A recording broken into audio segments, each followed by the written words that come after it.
কিরে, তুই এখনো এখানে বসে আছিস? বাসায় কাজগুলো কে করবে?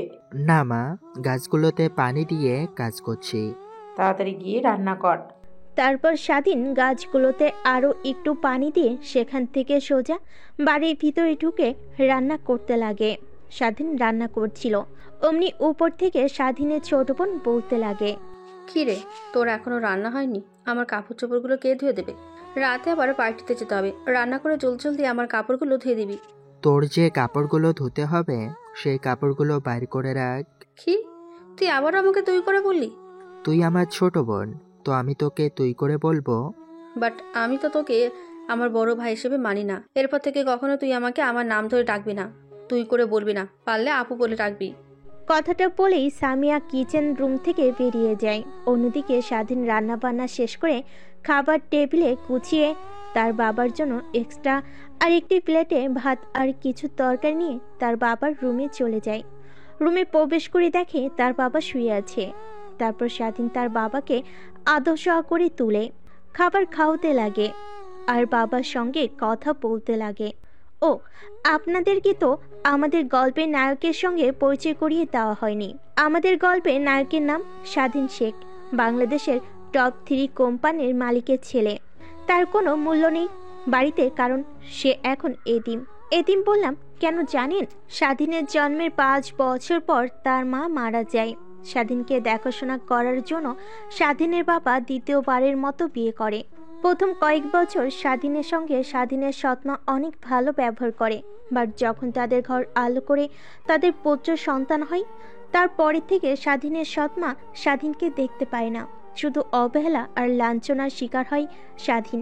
তার ছোট ভাইয়ের বয়স যখন 2 বছর, তখন একটা কার অ্যাক্সিডেন্টের বাবা প্যারালাইজড হয়ে যায়। সেই থেকে হাঁটা চলাফেরা করতে পারে না, শুধু মৃত মানুষের মতো শুয়ে থাকে। অন্যের সাহায্য ছাড়া চলতে ফিরতে পারে না। ডাক্তার বলেছে এখন শুধুমাত্র আল্লাহ এনাকে বাঁচিয়ে রাখতে পারে। যদি ভাগ্যক্রমে আবারও ওনার অর্গান চালু হয় তাহলে এটা মিরাক্কেল হবে। এদিকে স্বাধীন তার বাবাকে খাইয়ে রুম থেকে বেরিয়ে যায়। স্বাধীন তার বাবার রুম থেকে বেরিয়ে খাবার টেবিলের দিকে যেতে দেখে স্বাধীনের সৎমা ওর ছোট ভাই আর বোন খাবার খাচ্ছে। স্বাধীন ওদের কাছে যেতেই স্বাধীনের ছোট বোন বলতে লাগে, যা তো, তুই গিয়ে আমার কাপড় চোপড়গুলো এখন ধুয়ে দিয়ে আয়, শুকিয়ে গেলে পরে ইস্তারি করে দিবি। তারপর স্বাধীন প্লেটটা রেখে সোজা সামিয়ার রুমে গিয়ে কাপড় চোপড় নিয়ে ধুয়ে দিতে লাগে। তারপর ছাদে গিয়ে কাপড় চোপড়গুলো নেড়ে দিয়ে পুনরায় নিচে চলে আসে। অন্যদিকে খাবার খেয়ে স্বাধীনের সৎমা অফিসে চলে যায়। স্বাধীনের ছোট ভাই আর বোন দুজনেই কলেজে চলে যায়। এখন পুরো বাসাটা ফাঁকা। তারপর স্বাধীন খাবার টেবিলে বসে খাওয়া দাওয়া করে, তার রুমে গিয়ে বই বের করে পড়তে লাগে। অন্যদিকে তোরা এতগুলো ছেলে হয়ে একটা ছেলের সঙ্গে পারলি না? আমি টাকা দিয়ে এগুলো কাদেরকে পুষছি? 7 দিনের মধ্যে যদি এই ছেলেটাকে ধরে আনতে না পারিস তাহলে তোদের কিন্তু শেষ করে ফেলবো। না বস, আমাদের প্রত্যেকটা ছেলেকে লাগিয়ে দিয়েছি, 7 দিনের আগে ছেলেটাকে খুঁজে বের করবো। আমার শত শত কোটি টাকার মালামাল শালার পুত 2 মিনিটে নষ্ট করে দিয়েছে। নিজেও জানে না কত বড় ভুল করেছে। ওকে যে কয় টুকরো করবো পেলে। অন্যদিকে স্বাধীনে পড়তে পড়তে দুপুর হয়ে যায়। তারপর তার রুম থেকে বেরিয়ে ছাদ থেকে তার বোনের কাপড় চোপড়গুলো নিয়ে আসে, ইস্তারি দিয়ে সুন্দর করে গুছিয়ে রেখে দেয়। তারপর কিচেনে গিয়ে রান্না করতে লাগে। স্বাধীন কিচেন রুমে বসে রান্না করছিল, হঠাৎ কি যেন বাড়ির বাইরে এসে দরজায় কড়া নাড়তে লাগে। স্বাধীন তড়িঘড়ি করে কিচেন রুম থেকে বেরিয়ে দরজা খুলে দিয়ে দেখে ওর ছোট ভাই। কিছু বুঝে ওঠার আগে স্বাধীনকে ধাক্কা দিয়ে সে রুমের ভিতর চলে যায়। স্বাধীন তো পুরো অবাক, কারণ এই পুরো বাড়িটাতে সবাই স্বাধীনকে ঘৃণা করলো, ওর ছোট ভাই কখনো ওকে ঘৃণা করে না। বাট আজকে ওর কাছ থেকে এমন ব্যবহার আশা করেনি স্বাধীন। আপনাদেরকে তো বলতে ভুলে গেছি, স্বাধীনের ছোট বোনের নাম সামিয়া, আর সামিয়ার বড় ভাই স্বাধীনের ছোট ভাই সেটার নাম মুস্তাফিজুর। তারপর স্বাধীন পুনরায় কিচেন রুমে গিয়ে রান্না করতে লাগে। রান্না শেষ হলে স্বাধীন খাবারগুলো টেবিলে নিয়ে গিয়ে গুছিয়ে রাখতে লাগে। তারপর স্বাধীন তার ভাইয়ের রুমের দিকে অগ্রসর হয় কি হয়েছে তা জিজ্ঞেস করার জন্য। রুমের বাইরে থেকে অনেকবার দরজায় কড়া নাড়বার পরও ওই পাশ থেকে কোনো শব্দ আসে না। স্বাধীনের অনেক ভয় হতে লাগে। কি করবে স্বাধীন বুঝতে না পেরে বেসমেন্ট থেকে একটা হাতুড়ি নিয়ে এসে দরজার লক ভাঙতে পারে। দরজার হাতুড়ি দিয়ে পিটাতে পিটাতে এক পর্যায়ে দরজার লক ভেঙে দরজা খুলে যায়। সেদিন তো ঘরের ভিতর ঢুকে পুরোটা অবাক হয়ে যায়। ভাই, তোর কি হয়েছে? এমন কাজ করতে গেলি কেন? কি হয়েছে বুঝতে পারছেন না তো? হ্যাঁ, স্বাধীনের ছোট ভাই রুমের ভিতর এসে বিষপান করেছে। তারপর স্বাধীন তার ভাইকে কোলে তুলে নিয়ে বাসার নিচে এসে গাড়ি বের করে হাসপাতালের উদ্দেশ্যে রওনা হয়। তারপর স্বাধীন এক হাত দিয়ে ড্রাইভ করছে আর অন্য হাত দিয়ে ফোন বের করে তার সৎমা আর ছোট বোনকে ফোন করছে। বাট দুজনের কেউই ফোন রিসিভ করছে না, বারবার শুধু ফোন কেটে দিচ্ছে। স্বাধীন সেদিকে আর কোনো ভ্রুক্ষেপ না দিয়ে ফুল মনোযোগ দেয় গাড়ি চালানোর দিকে। একটু পর গাড়ি এসে ব্রেক করে হাসপাতালের সামনে। তারপর স্বাধীন নার্স ডাক্তারকে ডাকতে লাগে। প্লিজ আমার ভাইকে বাঁচান আপনারা। কি হয়েছে? ওনার মুখ দিয়ে ফেনা বের হচ্ছে কেন? বিষ খেয়েছো? তারপর ডাক্তার তড়িঘড়ি করে মুস্তাফিজুরকে একটা চেম্বারে নিয়ে যায়। অন্যদিকে স্বাধীন বাহিরে বসে আছে, মাথা নিচু করে বসে আছে। একটা ডাক্তার রুম থেকে বের হতেই স্বাধীন দৌড়ে ডাক্তারের কাছে গিয়ে বলতে লাগে, এখন আমার ভাই কেমন আছে? দেখুন, ওনাকে ওয়াশ করা হয়েছে। ওনার পেট থেকে সম্পূর্ণ বিষ বের করার পরে আপনাকে বলতে পারবো তার কন্ডিশনের কি অবস্থা। কথাটি বলে ডাক্তার সেখান থেকে চলে যায়। অন্যদিকে স্বাধীন চিন্তিত হয়ে চেয়ারে গিয়ে মাথা নিচু করে বসে আছে। এভাবে পেরিয়ে যায় প্রায় 2 ঘন্টা। ডাক্তার রুম থেকে বের হবার নাম গন্ধ নিচ্ছে না। স্বাধীন ধীরে ধীরে অনেক চিন্তিত হয়ে যায়। হঠাৎ করে একটা ডাক্তার চেম্বার থেকে বের হতেই স্বাধীন দৌড়ে ডাক্তারের কাছে গিয়ে বলতে লাগে, ডাক্তার সাহেব, এখন আমার ভাইয়ের অবস্থা কেমন? আমরা সম্পূর্ণ চেষ্টার উপরে আছি এবং ওনার পেট থেকে সম্পূর্ণ বিষ বের করে ফেলেছি। এখন 24 ঘন্টা না যাওয়া হলে কিছুই বলতে পারবো না। বর্তমানে উনি এখন লাইফ সাপোর্টে আছে। ডাক্তার, প্লিজ আমার ভাইকে বাঁচান। আপনার যত টাকা লাগে আপনাকে তত টাকাই দেব। দেখুন, এখানেই তো আমাদের হাত নেই। এখন সৃষ্টিকর্তার কাছে প্রার্থনা করা ছাড়া আর কোনো উপায় দেখছি না। ডাক্তারের এমন কথা শুনে স্বাধীন বাকরুদ্ধ হয়ে যায়। পুনরায় চেয়ারের কাছে গিয়ে বসে পড়েন। এভাবে কখন যে বিকেল হয়ে যায় সেদিকে কোনো ভ্রুক্ষেপ নেই। হঠাৎ স্বাধীনের ঘোর ভাঙে তার হাতের ফোন কল আসাতে। ফোনটা উঠিয়ে দেখে স্বাধীনের সৎমা ফোন করেছে। ফোনটা রিসিভ করতেই ওই পাশ থেকে স্বাধীনের সৎমা বলতে লাগে, জমিদারের বাচ্চা, বাড়িঘর ছেড়ে কই গিয়েছিস? তোর কি কোনো চিন্তা নেই? দারোয়ানকে তোর কথা জিজ্ঞেস করলাম, বললো যে তুই গাড়ি নিয়ে কোথায় যেন চলে গেলে তাড়াহুড়ো করে। সৎমায়ের এমন কথাই কি উত্তর দেবে স্বাধীন কিছুই বুঝে উঠতে পারছে না।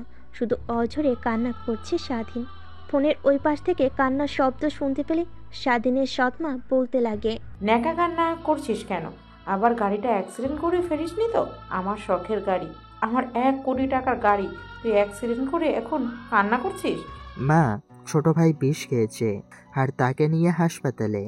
কথাটা শুনে স্বাধীনের মায়ের হাত থেকে ফোন পড়ে যায়। তারপর ফোনটা তুলে সে স্বাধীনকে উদ্দেশ্য করে বলে, এখন তোরা কোন হসপিটালে আছিস? আমি তোমাকে অ্যাড্রেসটা টেক্সট করে পাঠিয়ে দিয়েছি। তারপর স্বাধীন তার ভাই যে হাসপাতালে ভর্তি সেই হাসপাতালের ঠিকানা তার মায়ের ফোনে টেক্সট করে পাঠিয়ে দেয়।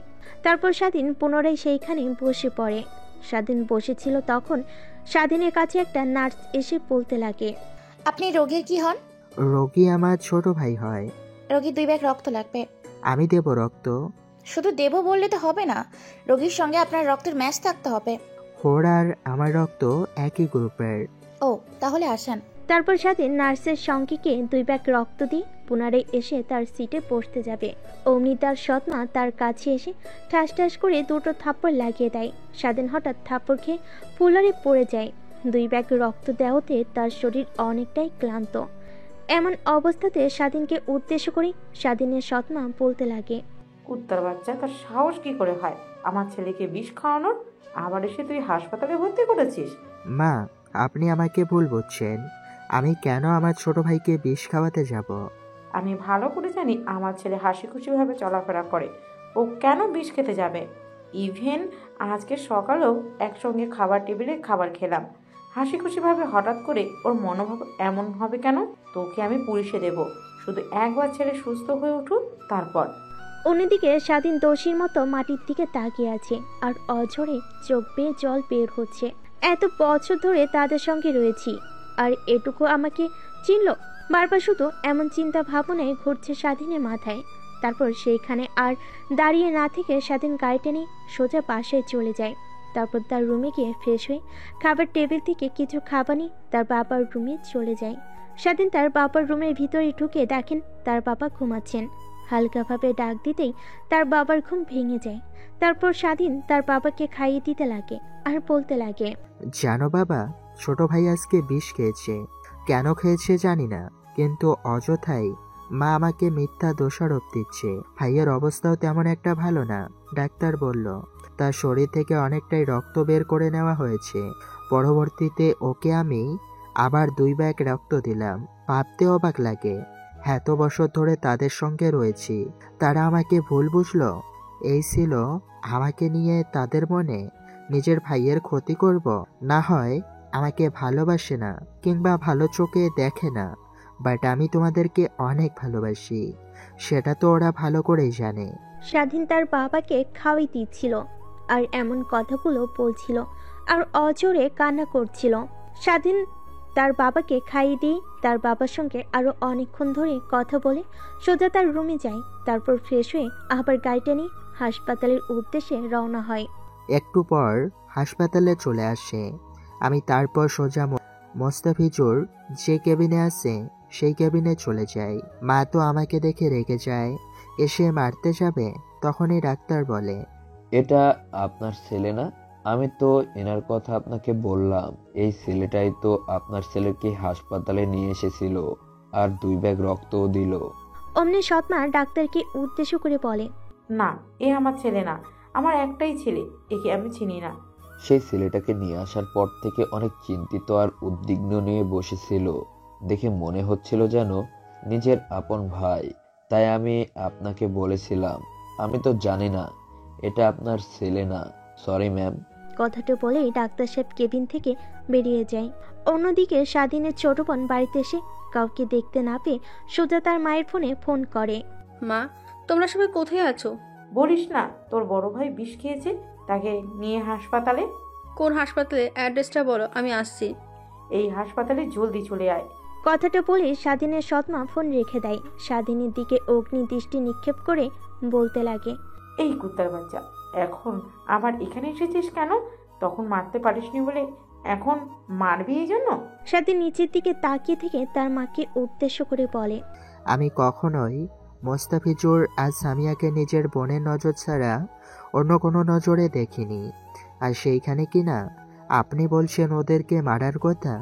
আমি তো কখনো কল্পনাও করতে পারি না। হয়েছে, তোকে আর গলাবাজি করতে হবে না, বের হ কেবিন থেকে। তারপর স্বাধীন কেবিন থেকে বেরিয়ে যায়। বাইরে থাকা চেয়ারে বসে পড়ে স্বাধীন। স্বাধীনের ছোট বোন হাসপাতালে চলে আসে। স্বাধীনের দিকে একটু তাকিয়ে থেকে কেবিনে ঢুকে পড়ে। স্বাধীন সেইখানে অনেকক্ষণ বসে থাকে। মোবাইলটা হাতে নিয়ে দেখে রাত 11টা বেজে গেছে।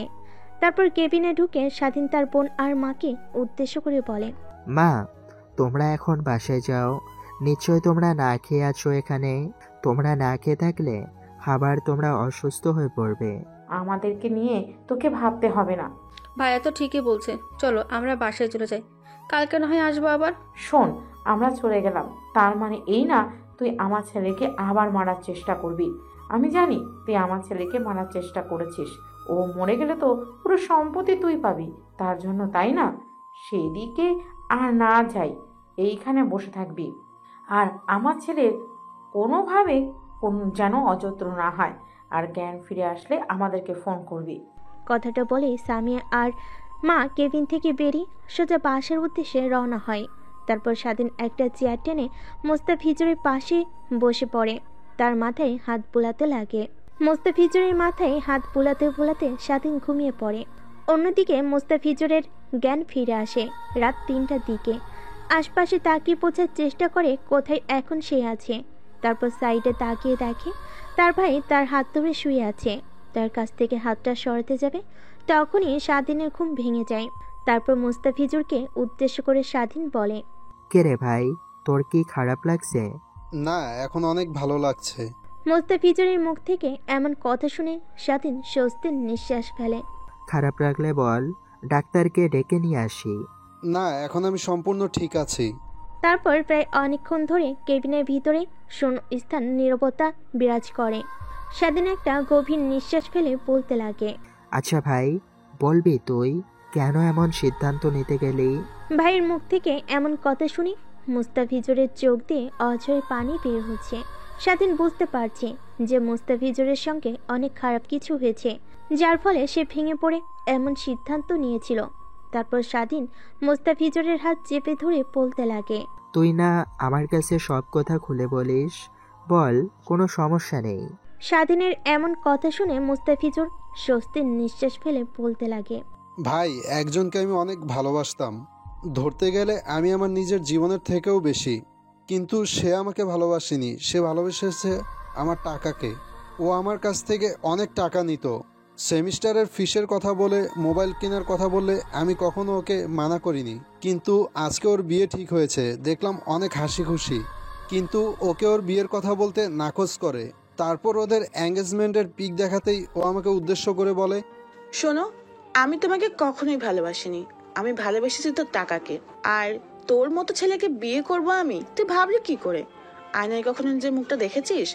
দেখতে তো পুরো কালো বিড়ালের মতো। আর তুই তো একটা বোকা। এতদিন তোর সঙ্গে নাটক করলাম আর বুঝতেই পারলি না।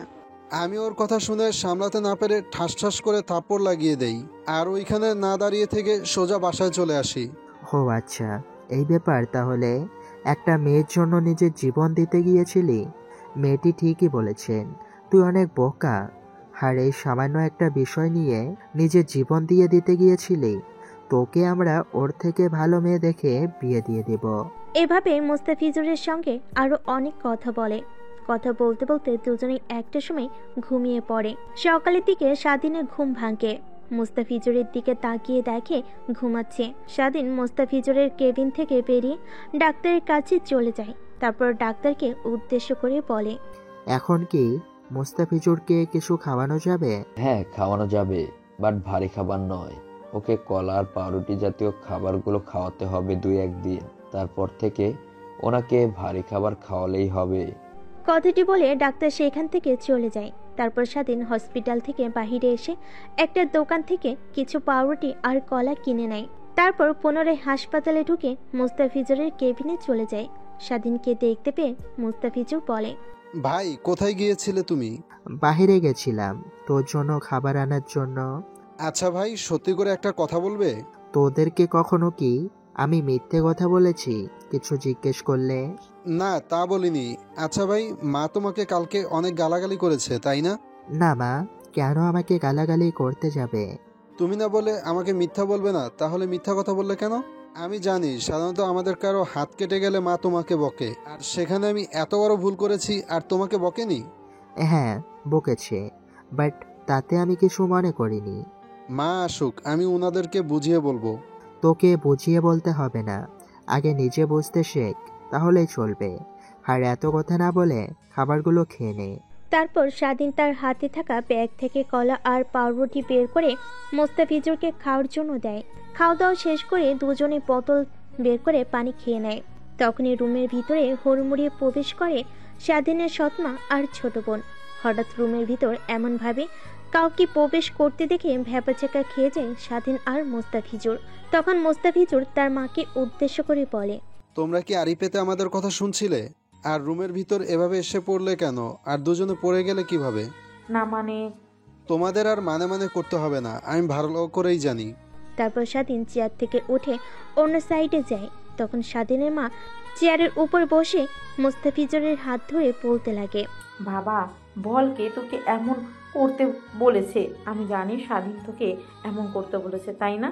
মা, তুমি কি পাগল? কেউ কাউকে জোর করে বিষ খাওয়াতে পারে? আমি নিজের ইচ্ছায় খেয়েছি, বুঝেছো তুমি এখন? কেন বাবা, তোর কিসের দুঃখ? তুই এমন কাজ করতে গেলি? তোমাদের সে সকল বিষয় বলতে আমি বাধ্য নই। আর শোনো একটা কথা। ছেলের মুখ থেকে এমন কথা শুনে স্বাধীনের সৎমা ভ্যাপাচাকা খেয়ে যায়।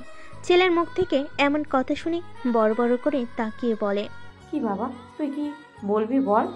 আমি বিয়ে করব, আর 7 দিনের ভিতরে তোমরা ব্যবস্থা করো।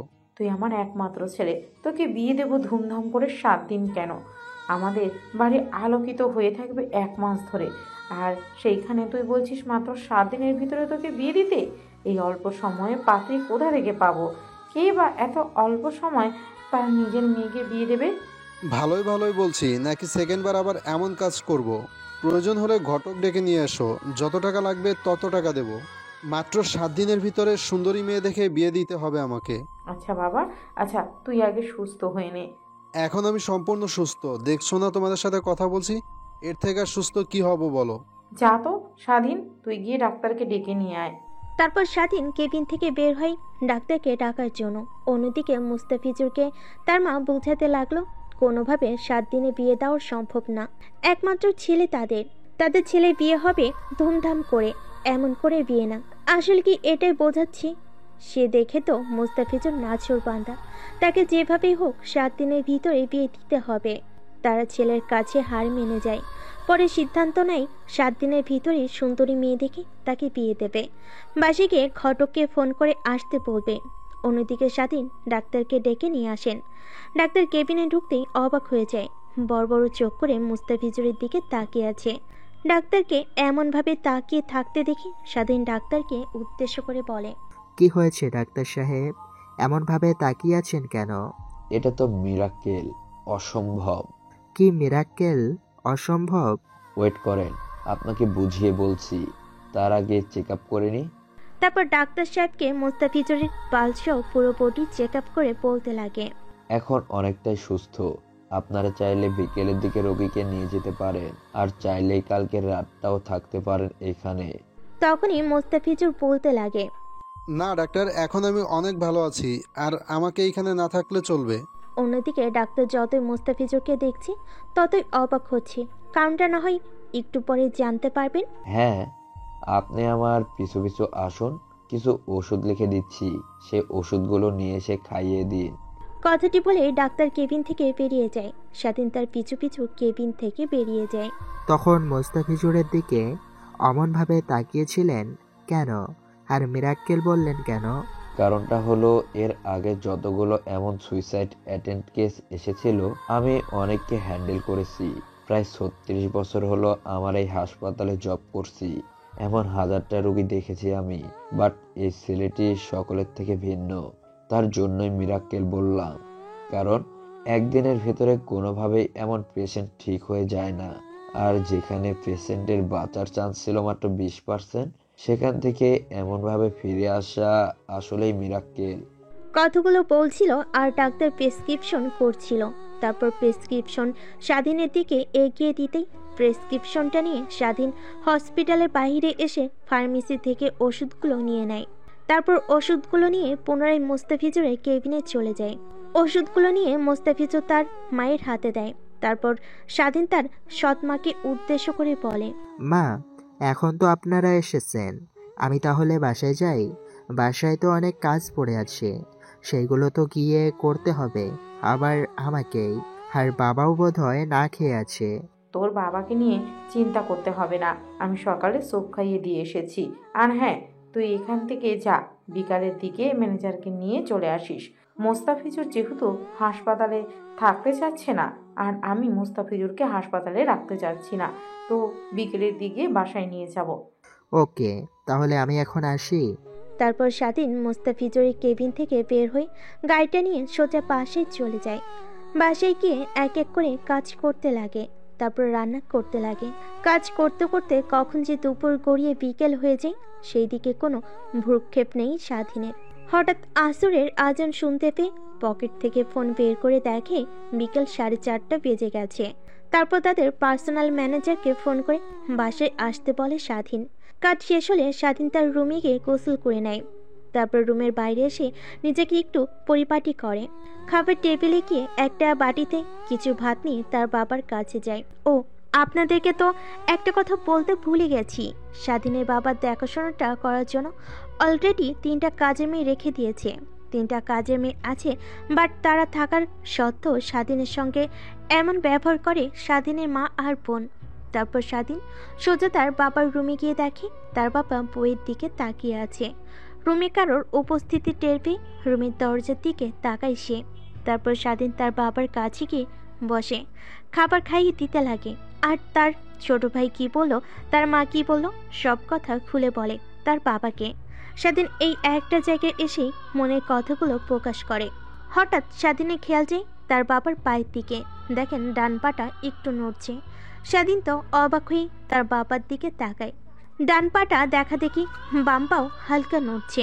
স্বাধীন তার বাবাকে উদ্দেশ্য করে বলে, দেখেছো বাবা, তুমি তোমার পায়ে ধীরে ধীরে বল ফিরে পাচ্ছ। স্বাধীনের এমন কথা শুনে স্বাধীনের বাবা তার মাথায় হাত রাখে। স্বাধীন এমন দৃশ্য দেখে অবাক হয়ে যায়, কারণ যেখানে তার বাবা হাতের আঙ্গুল পর্যন্ত নাড়াতে পারতো না, আর আজকে সেই মাথায় হাত রেখে অশ্রু দৃষ্টি নিক্ষেপ করে হাসি মাখা মুখের স্বাধীন তার বাবার দিকে তাকিয়ে আছে। ভাঙ্গা ভাঙ্গা গলায় স্বাধীনের বাবা তাকে উদ্দেশ্য করে বলে, হ্যাঁ রে বাবা, আমি ধীরে ধীরে আমার শরীরের কন্ট্রোল পাচ্ছি। দেখ, তোর সঙ্গে এখন কথা বলতে পারছি। জানি না আদৌ হাঁটতে পারবো কি না। তারপর স্বাধীন তার বাবার সঙ্গে আরও কিছু কথা বলতে লাগে। একটু পর কে যেন এসে দরজায় কলিং বেল দেয়। স্বাধীন বুঝতে পারে যে তাদের পার্সোনাল ম্যানেজার চলে এসেছে। তারপর স্বাধীন তার বাবার কাছ থেকে বিদায় নিয়ে তারপর রুম থেকে বেরিয়ে যায়। দরজা খুলে ম্যানেজারকে ওয়েটিং রুমে আসার জন্য বলে। তারপর স্বাধীন তার রুমে গিয়ে ফ্রেশ হয়ে ম্যানেজারকে নিয়ে হসপিটালের উদ্দেশ্যে বেরিয়ে পড়ে। গাড়ি চলছে তার আপন গতিতে। অন্যদিকে আমি জানতাম তোরা কখনোই ওকে খুঁজে পাবি না। আমাকে বাংলাদেশে আসতে হবে। বস, আমরা তো প্রাণপণ লাগিয়ে চেষ্টা করছি। আপনি নিজেও জানেন না যে আমাদের যতগুলো ছেলেপেলে ছিল সবাইকে লাগিয়ে দিয়েছি ওর খোঁজ নেওয়ার জন্য। জানেন না শালা কোন করতে লুকিয়ে আছে। একবার যদি পাই আমাদের এত খোঁজানোর স্বাদ আগে মেটাবো, তারপর অন্য কিছু। শুধু বড় বড় কথা, কাজের বেলায় কিছুই না। সামনের মাসের 15 তারিখে আমি দেশে ফিরছি। স্বাধীন মন দিয়ে গাড়ি চালাচ্ছিল। হঠাৎ তার ফোনে কেউ একজন ফোন করে। নাম্বারটা দেখে স্বাধীন অবাক হয়ে যায়। প্রথম একবার ফোন কেটে দেয়, দ্বিতীয়বার আবারও ফোন কেটে দেয়, তৃতীয়বারের বার ফোন রিসিভ করে স্বাধীন। ওই পাশ থেকে একটা ছেলে বলতে লাগে, শোন, এতদিন আমরা যার পক্ষে ছিলাম অবশেষে এসে বাংলাদেশে ফিরছে। মানে কি বলতে চাচ্ছিস তুই? আমি কিছুই বুঝিনি। শোন, সেই ইমরান খান বাংলাদেশে আসছে 15 তারিখে। আমি ইমরান খানের প্রত্যেকটা ছেলেপেলের ফোন ট্র্যাক করেছিলাম, তখনই এমন খবর শুনতে পাই আমি। আজকে একের পর এক ভালো খবর শুনতে পাচ্ছি। আজকে আমার লাইফে অনেক সুন্দরতম দিন। কথাগুলো বলছিল আর এক হাত দিয়ে ফোন চালাচ্ছিল। হঠাৎ স্বাধীনের গাড়িতে কেউ একজন ঢিল মারে। তৎক্ষণাৎ স্বাধীন ফোন রেখে দিয়ে গাড়িটা ব্রেক করে। গাড়ি থেকে বের হয়ে দেখে অনেকগুলো মেয়ে একটা হোন্ডার উপর দাঁড়িয়ে আছে, আর এই রাস্তা দিয়ে যতগুলো প্রাইভেট কার আসছে সেগুলো ঢিল দিচ্ছে। তারপর স্বাধীন তাদের দিকে এগিয়ে এগিয়ে বলতে লাগে, কি হচ্ছে এগুলো? রাস্তার মাঝে এমন গুন্ডামি করছেন? জানেন আমার গাড়ির কত বড় ক্ষতি করে ফেললেন? মেয়েটা স্বাধীনের দিকে কিছুক্ষণ তাকিয়ে থেকে বলতে লাগে, দেখতে তো পুরো নায়কের মতো। ভেবেছি তুই বোধহয় এই গাড়ির মালিক, তাই তুই ড্রাইভার। আগে জানি নাই তো। এই মাহি, ওকে কিছু টাকা দিয়ে দে, গ্লাসটা সারিয়ে নিবে। আসলে আপনারা যা ভাবছেন তা না, শুধুমাত্র লুকিং গ্লাস ভেঙে গেছে। তারপর স্বাধীনের মুখের উপর অনেকগুলো টাকা ছুঁড়ে মারে পপি। টাকা পেয়েছিস তো, যা এখন এখান থেকে। তারপর স্বাধীন মাটি থেকে টাকাগুলো কুড়িয়ে পুনরায় পপির দিকে ছুঁড়ে মারে। এই নে তোর টাকা। আর হ্যাঁ, কি যেন বললি? আমি ড্রাইভার না, আমি এই গাড়ির মালিক।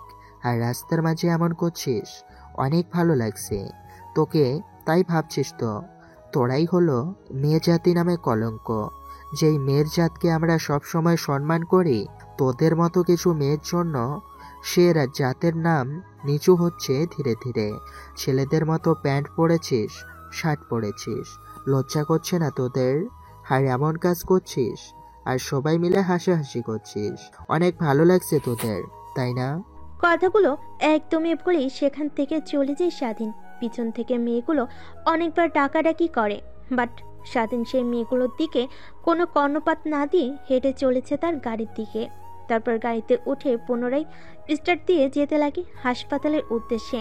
পাশের সিটে বসে থাকা ম্যানেজার স্বাধীনকে উদ্দেশ্য করে বলে, আরে বাবা, তুমি শুধুই এই মেয়েগুলোর সঙ্গে লাগতে গেলে কেন?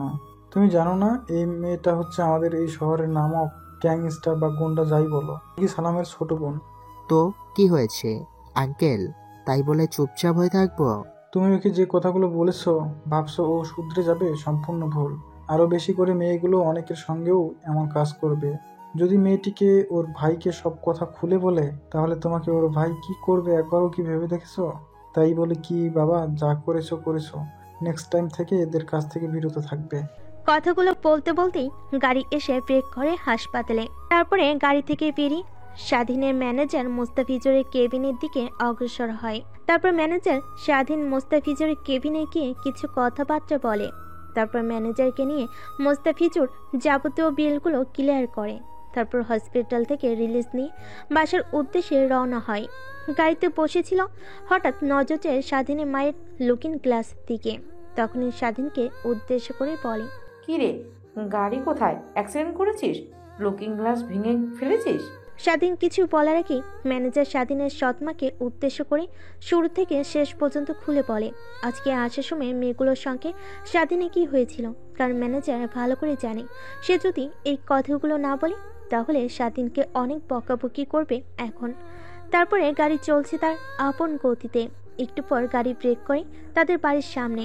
তারপর এক এক করে সবাই গাড়ি থেকে বের হতে লাগে। তারপর দরজায় এসে কলিং বেল বাজাতেই দরজা খুলে দেয় কাজের মেয়ে। দরজা দিয়ে ভিতর প্রবেশ করে ড্রয়িং রুমের দিকে তাকাতেই চোখ ছানা পড়া হয়ে যায়। স্বাধীনের সৎমা, ছোট ভাই আর বোন সবাই অবাক হয়ে তাকিয়ে আছে। কারণ বসার রুমে দেখতে পাই স্বাধীনের বাবা বসে আছেন। তাদেরকে দেখে তাদের কাছে লাঠি ভর করে এগিয়ে আসে। এটা দেখে স্বাধীনের মা, স্বাধীনের ছোট ভাই, বোন আর সবাই অবাক হয়ে তাকিয়ে আছে তার দিকে। তাদের কাছে গিয়ে এসে বলতে লাগে, অবাক হচ্ছিস তোরা? তাই তো, অবাক হওয়ার কিছুই নেই, সব আল্লাহর ইচ্ছা। মানে কি বোঝাতে চাচ্ছ তুমি? এতদিন ধরে যাকে অবহেলা অপমান করেছিস সে আজ দেখ তোর সামনে দাঁড়িয়ে আছে। স্বাধীনের বাবার মুখ থেকে এরকম কথা শুনে স্বাধীনের সৎমা চুপসে যায়। সে ভালো করে বুঝতে পেরেছে যে তার এখন দিন ফুরিয়ে এসেছে। এখন স্বাধীনের বাবার কথাই উঠতে বসতে হবে। তারপর স্বাধীনের ছোট ভাই, বোন সবাই মিলে বাবার সঙ্গে কুশল বিনিময় করে যে যার রুমে চলে যায়। তারপর যে যার রুমে গিয়ে ফ্রেশ হয়ে খাবার টেবিলে এসে দেখে আগে থেকেই খাবার প্রস্তুত হয়ে আছে। তারপর সবাই মিলে একত্রে খাবার খেতে লাগে। তখনই স্বাধীনের বাবা বলতে লাগে, আজ কত বছর পর সবাই একত্রে মিলে খাবার খাচ্ছি। কখনো কল্পনাও করতে পারিনি কখনো আবার তোদের সঙ্গে এমনভাবে কথা বলো, একসঙ্গে খাবার খেতে পারবো। ভেবেছি ঘরে থাকতে থাকতে একটা সময় মৃত্যু কোলে ঢলে পড়বো। কথাগুলো বলছিল আর অঝরে কান্না করছিল স্বাধীনের বাবা। তারপর এক এক করে সবাই খাবার শেষ করে বসার রুমে বসে আড্ডা দিতে লাগে। তখনই সামিয়া সকলকে উদ্দেশ্য করে বলে, অনেক তো হলো আড্ডা, এখন ভাই আর বউ খুঁজতে হবে। মা, তুমি ঘটককে ফোন দিয়ে এখনই আসতে বলো। তারপর স্বাধীনের সৎমা ফোন বের করে ঘটককে ফোন করে আসতে বলে। তারপর পুনরায় সবাই মিলে আড্ডা দিতে লাগে। তখনই স্বাধীনের ফোনে কেউ একজন ফোন করে। নাম্বারটা দেখে স্বাধীন বসার রুম থেকে উঠে ছাদের দিকে চলে যায়। ফোন রিসিভ করে স্বাধীন বলতে লাগে, কিরে, তোদেরকে না বারবার করে বলেছি কখনোই আমাকে এমন সময় ফোন করবি না, তো আজকে কেন ফোন করলি? ভাই, ফোন ট্র্যাক করেছি কি আর সাধে? আজকে আরো একটা সুসংবাদ আসছে আমেরিকা থেকে ইমরান খানের। শোনা গেছে ওরা নাকি পারমাণবিক অস্ত্র বানানোর জন্য নিউক্লিয়ার আনছে আমেরিকার কাছ থেকে। তারা সাধারণ বোমা বানিয়ে দেশের শত শত প্রাণ নষ্ট করে দিয়েছে। না জানি ওরা নিউক্লিয়াস বোমা তৈরি করলে এই বাংলাদেশের কি অবস্থা করবে। ওদেরকে যেভাবেই হোক আটকাতে হবে। আর ওদের কার্গো শিপ কখন এসে বন্দরে পৌঁছাবে? ভাই, গোপন সূত্রে খবর পেয়েছে যে একটা কার্গো শিপ চট্টগ্রামে এসে পৌঁছাবে রাতটা ৩। আর আপনি কোনোভাবেই ঢাকা থেকে চট্টগ্রামে এই অল্প সময়ের মধ্যে আসতে পারবেন না।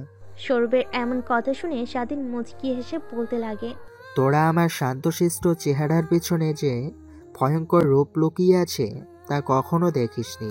3টায় তাদের শিফট আসবে, তাই তো? দেখবি যে আমি 2টাই দিকে পৌঁছে গেছি। ওকে ভাই, তাহলে আমরা কিন্তু আপনার আসার অপেক্ষায় থাকবো। ফোনটা কেটে স্বাধীন পেছনের দিকে ফিরতেই অবাক হয়ে যায়। চমকে উঠে থতমত খেয়ে বলতে লাগে, কিরে ভাই, তুই এইখানে? না মানে তুমি একটা ফোন পেয়ে তড়িঘড়ি করে উঠে আসলে, তাই ভাবলাম কোনো ব্যাড নিউজ আছে কিনা, তার জন্য উঠে আসলাম। কি হয়েছে ভাই, তোমাকে এত চিন্তিত দেখাচ্ছে কেন? কিছুই না, তুই তো জানিস আমি লুকিয়ে লুকিয়ে কলেজে পড়ি। একটা ফ্রেন্ড ফোন করেছিল, ওরা বলল কালকে নাকি ওরা চট্টগ্রামে যাবে ঘুরতে। আমাকেও যেতে বলল, বাট কিভাবে যাই বল? কেন ভাই, কি হয়েছে? তুমি ঘুরতে যেতে পারবে না? আমি মাকে ম্যানেজ করব, তুমি কালকে সকালের দিকে বেরিয়ে পড়ো। না রে ভাই, ওরা আজকে রাত 12টার দিকে রওনা দিবে। তো কি হয়েছে, রুমে গিয়ে সবকিছু গুছিয়ে নাও, 12টার দিকে বেরিয়ে যেও। তারপর মোস্তাফিজুরের সঙ্গে আরও কিছু কথা বলে ছাদ থেকে নেমে আসে স্বাধীন আর মোস্তাফিজুর। বসের রুমে এসে দেখে ঘটক এসে বসে আছে। স্বাধীনের মা এক এক করে ছবি দেখছে। তখনই স্বাধীন আর মোস্তাফিজুরকে দেখতে পেয়ে স্বাধীনের মা বলতে লাগে, বাবা দেখ তো এই ছবিগুলোর ভিতরেই তোর কোনো মেয়েটাকে ভালো লাগে। তারপর মোস্তাফিজুর এক এক করে ছবিগুলো হাতে নিয়ে দেখতে লাগে। হঠাৎ করে একটা ছবি দেখে মোস্তাফিজুর চমকে যায়। ছবিটা ঘটকের দিকে এগিয়ে দিয়ে বলে, আমি এই মেয়েটাকে বিয়ে করব। তারপর ঘটক মোস্তাফিজুরের হাত থেকে ছবিটা নিয়ে দেখে বলে, না বাবা, তুমি এই মেয়েটাকে বাদ দিয়ে এখানে যতগুলো ছবি আছে প্রত্যেকটা মেয়েকে তুমি বিয়ে করতে পারবে, বাট এই মেয়েটাকে বাদে। কেন এই মেয়েটা বাদে কেন? না মানে বাবা, এদের পরিবার অনেক খারাপ। এই শহরের নাম করা গুন্ডা মুরগি সালামের বোন, ছোট বোন। অবশ্য মেয়েটি অনেক ভালো, ওর সঙ্গে কথা বলে দেখেছি আমি, কিন্তু ওদের পরিবারের সঙ্গে তোমাদের ফ্যামিলি কখনোই মানায় না। আমি ওদের পরিবারের মেয়েকে বিয়ে করব, ওদের পরিবারকে নয়। আর আপনিই তো বললেন ওই মেয়েটা অনেক ভালো। আর ওদের পরিবার যেমন খুশি তেমনই হোক না কেন, তাতে আমার কিছু যায় আসে না। তখনই মোস্তাফিজুরের মা মোস্তাফিজুরকে উদ্দেশ্য করে বলে, দেখ বাবা, তাই বলে আমাদের লেভেল থেকে অন্য লেভেলের মেয়েকে তুই বিয়ে করবি? যদি বিয়ে করি এই মেয়েটাকেই বিয়ে করব। দেখ বাবা, ছোট বাচ্চার মতো জেদ করিস না। অনেক জোরাজুরি করার পরও মোস্তাফিজুরকে কেউ মানাতে পারে না। স্বাধীন অনেক করে নিষেধ করে, বাট মোস্তাফিজুর কারোর কথা না শুনে বলে যে ওই মেয়েটাকেই বিয়ে করবে সে, মেয়েটির সঙ্গে বিয়ে দিতে। তারপরে ঘটক মুরগি সালামকে ফোন করে দিয়ে সম্বন্ধের কথা বলে, কারণ এই শহরে স্বাধীনদের ফ্যামিলির অনেক নাম আছে। তারপর ঘটক তাদের সঙ্গে আরও কিছু কথা বলে চলে যায়। ঘটক চলে যেতেই সামিয়া বসে থেকে উঠে তার ভাইকে জ্বালানোর জন্য বলে, কি ভাইয়া, ছবিটা দেখে মেয়েটার উপর এত ক্রাশ খেয়ে গেলি যে ওকে ছাড়া আর কাউকে বিয়ে করবি না? ছবি দেখে এই অবস্থা, না জানি বিয়ে করে আনলে কি হবে, আমাদেরকেই ভুলে যাবে। দেখো মা, তুমি আমার ছেলের উপর এতটুকু বিশ্বাস আছে যে ও কখনোই আমাদের ভুলবে না। ফাজলামি দুষ্টামি করতে করতে রাত্রি যখন 10টা বেজে যায়, তখন যে যার রুমের দিকে চলে যায়। তারপর সবাই ঘুমিয়ে পড়ে। অন্যদিকে স্বাধীনের চোখে ঘুম নাই। কখন বাড়ির সবাই ঘুমিয়ে পড়বে, কখন সে বাসা থেকে বের হবে। হঠাৎ দরজায় কড়ার শব্দে স্বাধীনের ধ্যান ভেঙে যায়। দরজা খুলে দেখে মোস্তাফিজুর দরজার সামনে দাঁড়িয়ে আছে। তারপর মোস্তাফিজুরকে উদ্দেশ্য করে স্বাধীন বলতে লাগে, ভাই তুই না তোর বন্ধুদের সাথে ঘুরতে যাবি, তা এখনো রেডি হসনি? আমি তো আর মেয়েদের মতো মেকআপ করব না যে অনেক সময় লাগবে। ব্যাগপত্র গুছিয়ে রেখেছি, শুধু প্যান্ট আর শার্ট পরবো। তখনই স্বাধীনের দিকে কিছু টাকা এগিয়ে দিয়ে মোস্তাফিজুর বলতে লাগে, ভাই এই নাও কিছু টাকা, তোমার বন্ধুদের সাথে ঘুরতে যাবে, অবশ্যই তোমার টাকা লাগবে। না রে ভাই, আমার কাছে টাকা আছে, তোর টাকা লাগবে না। আমি জানি তোমার কাছে টাকা আছে কিনা, আমাকে বোঝাতে হবে না। কথাটি বলে স্বাধীনের হাতে টাকাগুলো গুজিয়ে দিয়ে সেখান থেকে মোস্তাফিজুর চলে যায়। একটু পর পুরো বাড়ি যখন নিশ্চুপ হয়ে যায়, তখন স্বাধীন চুপি চুপি তার লাগেজ নিয়ে বের হয়ে ড্রাইভারকে ডেকে গাড়ি নিয়ে এয়ারপোর্টের উদ্দেশ্যে রওনা হয়। অন্যদিকে স্বাধীন বাইরের দিকে তাকিয়ে আছে অপলক দৃষ্টিতে। এই শীতের রাতে ফুটপাতের উপর শুয়ে আছে হাজারো শিশু। কারোর মা বাবা আছে, কারোর মা বাবা থেকেও নেই। ছেলেগুলোকে মা বাবা এখানে ফেলে রেখে চলে যায়। দেখলেই তো মায়া হয় এদের বাবা মা কিভাবে এখানে ফেলে গেছে। এই শীতে ফুটপাতের উপর দিয়ে শুয়ে থাকা ছেলেগুলোর গায়ে শাল জন, কারোর গায়ে পলিথিন, কারোর গায়ে ব্যাগ, আবার কারোর খালি গায়ে শুয়ে আছে। চিন্তা করতে করতে এক পর্যায়ে স্বাধীনের গাড়ি এসে এয়ারপোর্টের সামনে ব্রেক করে। তারপর গাড়ি থেকে নেমে ড্রাইভারকে উদ্দেশ্য করে বলে, আঙ্কেল এখন আপনি বাসায় চলে যান, আর যদি সকালে উঠে মা আমাকে খোঁজে তাহলে বলবেন যে আমার একটা কাজে আমি গ্রামের বাড়ি এসেছি। কথাটা শুনে ড্রাইভার গাড়ি নিয়ে চলে যায়। অন্যদিকে স্বাধীন এয়ারপোর্টের ভিতর ঢুকে পড়ে। তারপর চট্টগ্রামের উদ্দেশ্যে একটা হেলিকপ্টার ভাড়া করে। আপনারা হয়তো অবাক হচ্ছেন, একজন সামান্য ছেলের কাছে এত টাকা আসলো কি করে। গল্পের সাথে থাকুন, ঠিকই বুঝতে পারবেন। এত রাতে এখন ফ্লাইটও নেই যে যেটা চট্টগ্রাম যাবে, তার জন্য পার্সোনাল হেলিকপ্টার ভাড়া করেছে সে। তারপর হেলিকপ্টার উঠে পড়ে সে। আগে থেকেই জানে তার ছেলেপিলেগুলো কোথায় থাকে। হেলিকপ্টার উড়ে চলেছে তার আপন গতিতে।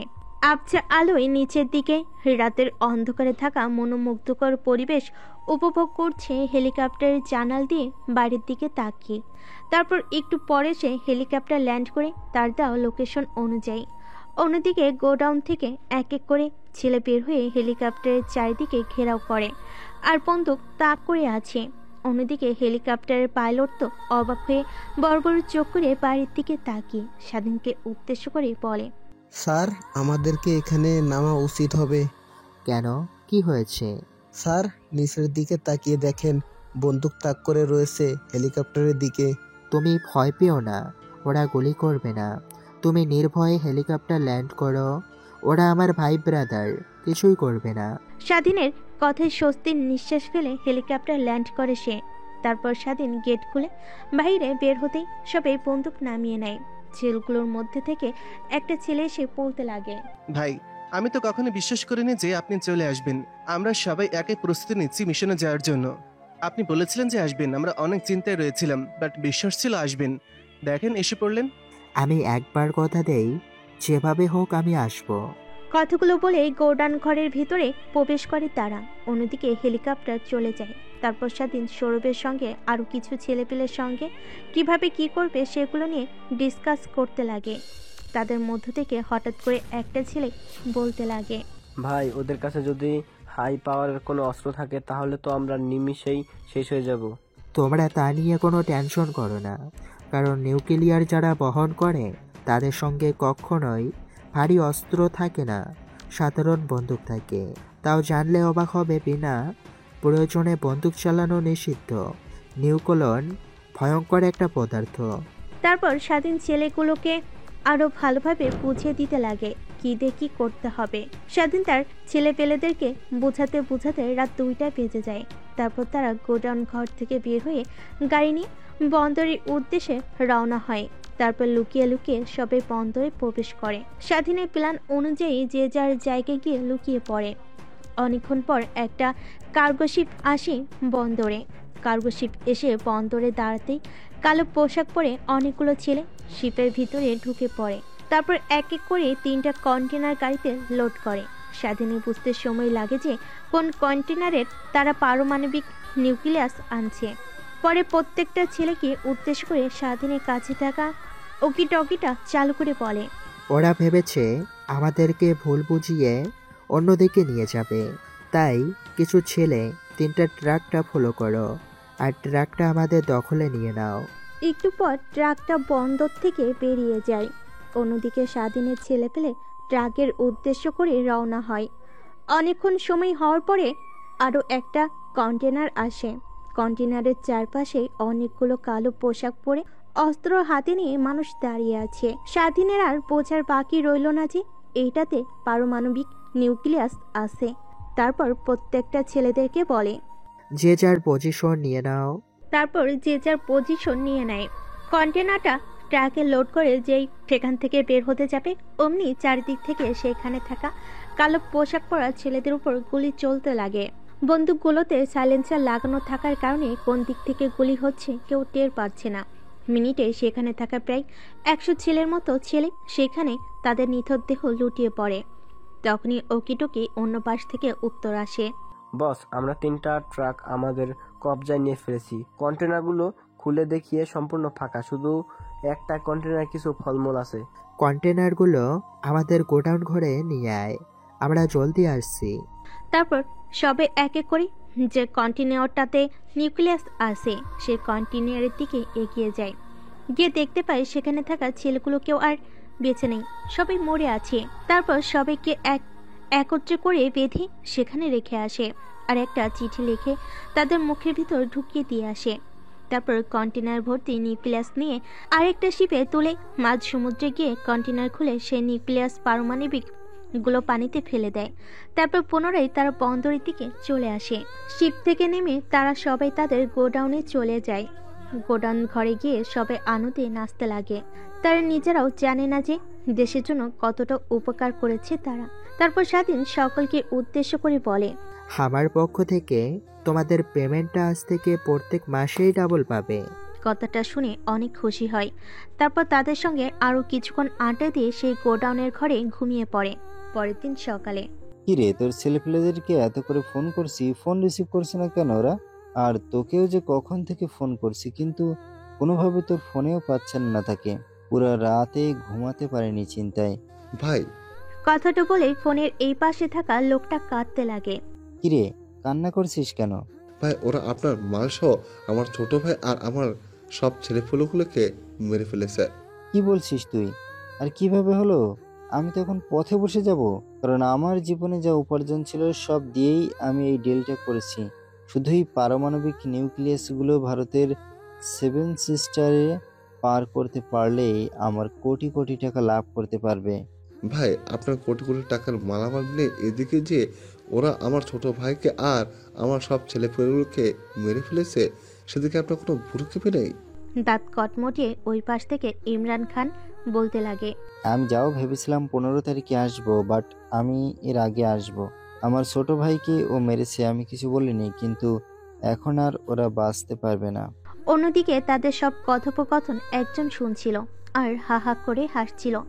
ইমরান খান, তুই যত চেষ্টা করিস না কেন আমাদেরকে কখনো ধরতে পারবি না, আর আমরা গোপনে গোপনে তোর সবকিছু ধ্বংস করে ফেলবো। তোকে পথে বসিয়ে দাঁড়ে দাঁড়ে ভিক্ষা না করালে আমাদের শান্তি হবে না। তারপর ইমরান খান লোকটির সঙ্গে আরো কিছু কথা বলে ফোন রেখে দেয়। ফোন রেখে দিয়ে ফোন ফ্লোরে ছুঁড়ে মারে, টাস করে সোফায় বসে পড়ে। রাগে যেন তার মাথা দিয়ে আগুন বের হচ্ছে। দাঁত কটমট করে আনমনি বলতে লাগে ইমরান খান। এতদিনে মুখ বুঝে ওদের সব কার্যক্রম সহ্য করেছি, কিন্তু আর নয়, আমি পুরো পথে বসে গেছি। তাতে কি হয়েছে ওদেরকে? আমি মেরে তবেই শান্ত হব আমি। তখনই ইমরান খানের সামনে তার মেয়ে এসে বলতে লাগে, বাবা কি হয়েছে? ফোন এমন আছাড় মেরেছো কেন? আর এত রেগে আছো কেন?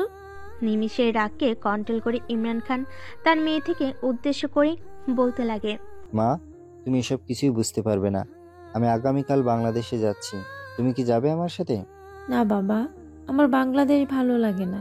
আমেরিকাতে আমি অনেক ভালো আছি, বন্ধুদের সঙ্গে আড্ডা দিতে পারি, মস্ত মাস্তি করতে পারি। বাট বাংলাদেশে এমন ভাবে চলাফেরা করলে এখন না কেমন ভাবে তাকায় সবাই আমার দিকে।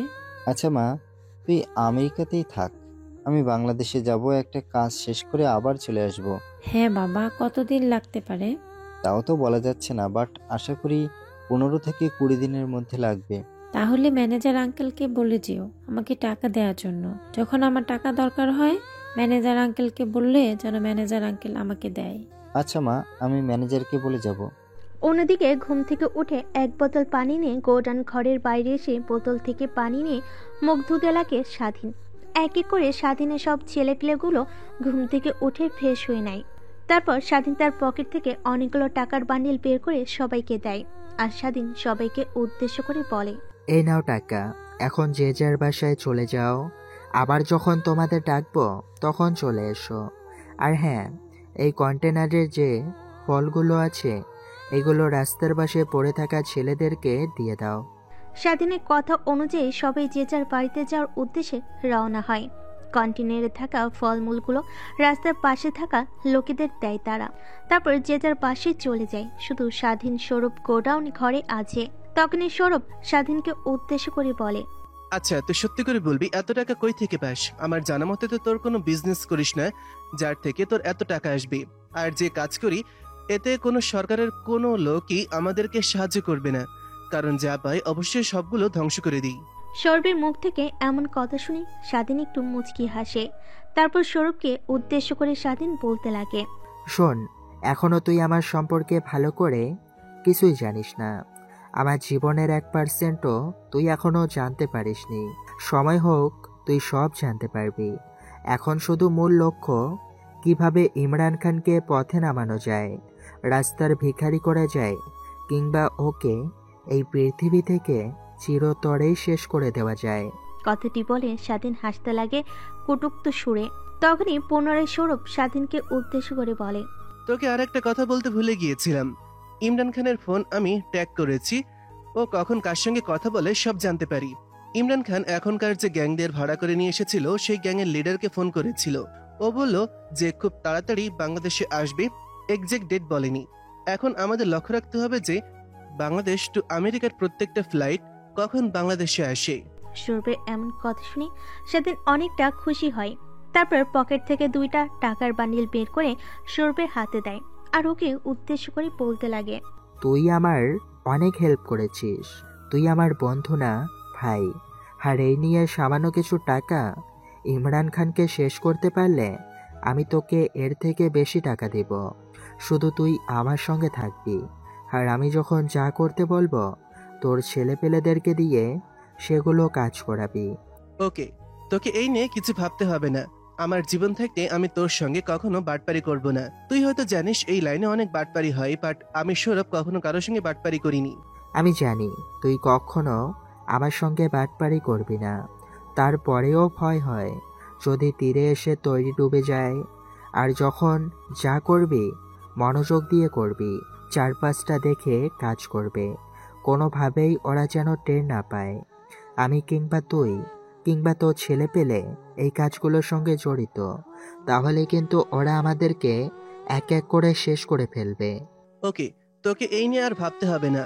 আমি যখন যা করি ভেবে চিন্তেই করি। তারপর সৌরভের সঙ্গে আরও কিছু কথা বলে গোডাউন ঘরের সিকিউরিটি গার্ড অর্থাৎ একটা বড় আঙ্কেল স্বাধীন তার ব্যাগ থেকে আরও একটা টাকার বান্ডিল দিয়ে বলতে লাগে, আঙ্কেল এই নিন আমার পক্ষ থেকে সামান্য কিছু উপহার। আপনি তো এই গোডাউন ঘরটা দেখাশোনার দায়িত্বে আছেন, যখন আমরা না থাকি তখন দেখাশোনা করেন। একটা জিনিস খেয়াল রাখবেন, কোনোভাবে যেন এই গোডাউন ঘরের ভিতরে অপরিচিত ব্যক্তিরা প্রবেশ করতে না পারে। ওকে বাবা, আমি আমার জীবন দিয়ে তোমার এই গোডাউন ঘর হেফাজত করব। আর জানো বাবা, আজকে আমার টাকার অনেক দরকার ছিল, তুমি হয়তো না দিলে আমি এমনিতেও তোমার কাছে গিয়ে টাকা চাইতাম। মেনু আঙ্কেল, তোমার এত টাকার দরকার কিসের? আসলে বাবা, আমার ছেলের সেমিস্টার ফি দেওয়ার জন্য কল করেছিল কালকে, বাট আমার কাছে তো টাকা নেই। তাই বলেছি আমি দেখি কোনোভাবে ম্যানেজ করতে পারি নাকি। এই টাকাগুলো দিলেও অনায়াসে 2-3টা সেমিস্টার ফি দিয়ে দিতে পারবো। বৃদ্ধর মুখ থেকে এমন কথা শুনি স্বাধীনের অনেক খারাপ লাগে। পুনরায় তার ব্যাগ থেকে আরও একটা টাকার বান্ডিল বের করে বুড়োটার হাতে দেয় আর বলতে লাগে, এইটা হচ্ছে আমার পক্ষ থেকে তোমার ছেলের জন্য সামান্য গিফট। না বাবা, আমি টাকাগুলো নিতে পারবো না। সরি, আমি আমার কাজের বিনিময়ে অন্য কোনো টাকা নিতে পারবো না বাবা। আমি তো বললামই এইটা আমার পক্ষ থেকে তোমার ছেলের জন্য সামান্য একটা গিফট, আর তুমি যদি টাকাগুলো না নাও আমি অনেক মন খারাপ করব। স্বাধীনের চোরাচুরিতে একটা সময় বৃদ্ধ লোকটি স্বাধীনের কাছ থেকে টাকাগুলো নিয়ে নেয়। তারপর স্বাধীন বৃদ্ধ লোকটির সঙ্গে আরও কিছু কথা বলে। গোডাউন ঘরে এসে তার ফোন বের করে একজনকে ফোন করে আসতে বলে। ভাই, হঠাৎ করে আমাকে ফোন করলেন যে? আমি আমার গোডাউন ঘরে আছি, তুই জলদি গাড়ি নিয়ে আয়। ওকে ভাই, আপনি 5 মিনিট দাঁড়ান, আমি গাড়ি নিয়ে আসছি। স্বাধীন সেইখানে 5 মিনিট অপেক্ষা করতে লাগে গাড়ি আসার জন্য। একটু পর স্বাধীনের সামনে একটা রোলস কার এসে ব্রেক করে। তারপর স্বাধীন দরজা খুলে গাড়িতে প্রবেশ করে। কিরে, কেমন কাটছে তোর দিনকাল? এই তো ভাই, আপনার দোয়ায় অনেক ভালো চলছে। ভালো চললেই ভালো। তারপর স্বাধীন সেই ড্রাইভার ছেলেটির সঙ্গে আরও কিছু কথা বলতে লাগে। আসলে সে সামনে ড্রাইভার নয়, এই চট্টগ্রামের সব থেকে ধনী এবং রিচ পরিবারের ছেলে। এর জন্য এক জায়গা থেকে অন্য জায়গায় যেতেও সবসময় রোলস রয়েস কিংবা মার্সিডিজ ব্র্যান্ডের মতো কার ইউজ করে। আপনারা হয়তো অবাক হচ্ছেন সামান্য একটা ছেলের সঙ্গে এত কোটি কোটি টাকার মালিকের ছেলের কিভাবে সম্পর্ক। গল্পের সাথে থাকুন, ঠিকই জানতে পারবেন। গাড়ি চলছে তার আপন গতিতে। একটু পরে গাড়ি এসে ব্রেক করে এয়ারপোর্টের সামনে। তারপর স্বাধীন ছেলেটার সঙ্গে আরও কিছু কথা বলে বিদায় জানিয়ে এয়ারপোর্টের ভিতর প্রবেশ করে। তারপর পুনরায় একটা ব্যক্তিগত হেলিকপ্টার ভাড়া করে এসে ঢাকার উদ্দেশ্যে রওনা হয়। কালকের মতো আজকে আর রাতে এসে ঢাকায় যাচ্ছে না, দিনের বেলা ঢাকা যাচ্ছে। হেলিকপ্টার থেকে নিচের দিকে তাকালে অনেক সুন্দর পরিবেশ, অনেক সুন্দর সুন্দর গাছপালা। কোনো রাজ্যে বলেছে ধন ধান্যে পুষ্পে ভরা আমাদের এই বসুন্ধরা। কেন বলেছে এখন হাড়ে হাড়ে বুঝতে পারছি স্বাধীন। এভাবে প্রায় 1 ঘন্টা পার হয়ে যায়। হযরত শাহজালালের আন্তর্জাতিক বিমানবন্দরে এসে হেলিকপ্টার ল্যান্ড করে। তারপর হেলিকপ্টার থেকে বের হয়ে তাদের বাসার ড্রাইভার আঙ্কেলকে ফোন করে বলতে লাগে, আঙ্কেল এখন আপনি কোথায় আছেন? বাবা, তুমি কোথায় আছো? ম্যাম সাহেব অনেক রেগে আছে তোমার ওপর। তুমি ওকে বলে কোথাও যাওনি, আর আমাকে জিজ্ঞেস করেছিল তোমাকে দেখছি কিনা। আমি না করে দিয়েছি। অনেক ভালো করেছো। এখন এয়ারপোর্টে চলে আসো, আমি আপনার জন্য অপেক্ষা করছি। ওকে বাবা। তারপর স্বাধীন এয়ারপোর্টের ভিতর বসে থাকে। একটু পর স্বাধীনের গাড়ি আসতেই এয়ারপোর্ট থেকে বের হয়ে গাড়িতে বসে, তারপর গাড়িতে করে সোজা বাসে চলে আসে। দরজাতে নক করতেই কাজের মেয়ে এসে দরজা খুলে দেয়। তারপর স্বাধীন চুপি চুপি রুমে চলে যায়। তার গায়ে থাকা জামা কাপড়গুলো খুলে পুরাতন আর সেই যে জামা কাপড়গুলো পরে সেগুলো পরে নেয়। তারপর সোজা ওয়াশরুমে গিয়ে ফ্রেশ হয়ে আসে বাইরে। তারপরে বাসার নিচে এসে রান্নার কাজে হাত দেয়। কাজের মেয়ে রান্না করছে। হঠাৎ কিচেন রুমে স্বাধীনকে দেখতে পেয়ে কাজের মেয়ে বলতে লাগে, স্যার, আপনার তো এখানে আসা নিষেধ আছে, বড় স্যারের কড়া নিষেধ। সে সকল কাজের মেয়েগুলোকে বইলাছে আপনারে কোনোভাবেই যেন আর কোনো কাজ করতে না দেয়া হয়। আর আপনি কই গিয়েছিলেন ম্যাম সাহেব? সেই সকাল থেকে আপনাকে খুঁজছে। এই একটু বাইরে ঘুরতে গিয়েছিলাম। আর তুমি এখন সরো বাবা, না বলে আমার রান্না ছাড়া মা আর বোন অন্য কেউ রান্না করতে খেতে পারে না। আমি ভালো করে জানি ওনারও উপর দিয়ে যতই আমাকে বকাবকি করুক না কেন, কিন্তু ওনারাও আমাকে অনেক ভালোবাসে। না স্যার, আপনাকে কোনোভাবে কিচেনের রুমে ঢুকতে দেওয়া যাইব না। আপনি জানতো এখন এখান থেকে আমাদেরকে রান্না করতে দেন। তারপর স্বাধীন অনেকভাবে কাজের মেয়েগুলোকে বোঝাতে লাগে, বাট কাজের মেয়েরা নাচর বান্দা, স্বাধীনের কোনো কথা শোনে না। সবশেষে কাজের মেয়ের কথাই স্বাধীন হাল ছেড়ে সেখান থেকে চলে যায়, সোজা তার রুমে চলে যায়। তারপর ফোন বের করে নিউজ ফিডে ঘোরাঘুরি করছিল। হঠাৎ একটা খবর দেখতেই তার চোখ আটকে যায়। খবরটা ছিল ঠিক এই রকম। এই রাত্রিতে বন্দর দিয়ে চোরাচালানি হওয়ার সময় দুই পক্ষের গোলাগুলিতে প্রায় নিহত হয় 100 জন গ্যাংস্টার ছেলেরা। তাদেরকে কে বা কারা গ্যাং মেরেছে সে নিয়ে তদন্ত করা হচ্ছে। নিউক্লিয়ার বোমা তৈরি করার জন্য বাংলাদেশ ছিল অনেকগুলো পরমাণু নিউজ, তা নিয়ে তাদের দুই পক্ষে অনেক গোলাগুলি হয়, তখনই তারা নিহত হয়। এমন খবর শুনতে পেয়ে স্বাধীন একটু মুচকি হাসে, মনে মনে ভাবতে লাগে, না, আমি বাংলাদেশের মানুষদেরকে যা বোঝাতে চাইছিলাম তাই বুঝেছে তারা। এরা ছিল বাংলার শত্রু, রাসেল দর্শনের শত্রু। এরা ছিল বাংলাদেশের মানুষের শত্রু, তাই এদেরকে মেরে ঠিক কাজই করেছি আমি। তারপর নিউজ ফিডের আরেকটু নিচে যেতেই মানুষের কমেন্টগুলো দেখতে লাগে স্বাধীন। কমেন্টগুলোতেও ঠিক একই রকম। যে বা যারা এদেরকে মেরেছে তাদেরকে অনেক অনেক ধন্যবাদ। না জানি এরা আবার পরমাণু নিয়ে গিয়ে পরমাণু বোমা তৈরি করে বাংলাদেশের মানুষের উপরে আবার না ক্ষেপণ করে। যারা মেরেছে তাদের অনেক ধন্যবাদ। এমনও হাজার কমেন্ট দেখতে পাই স্বাধীন।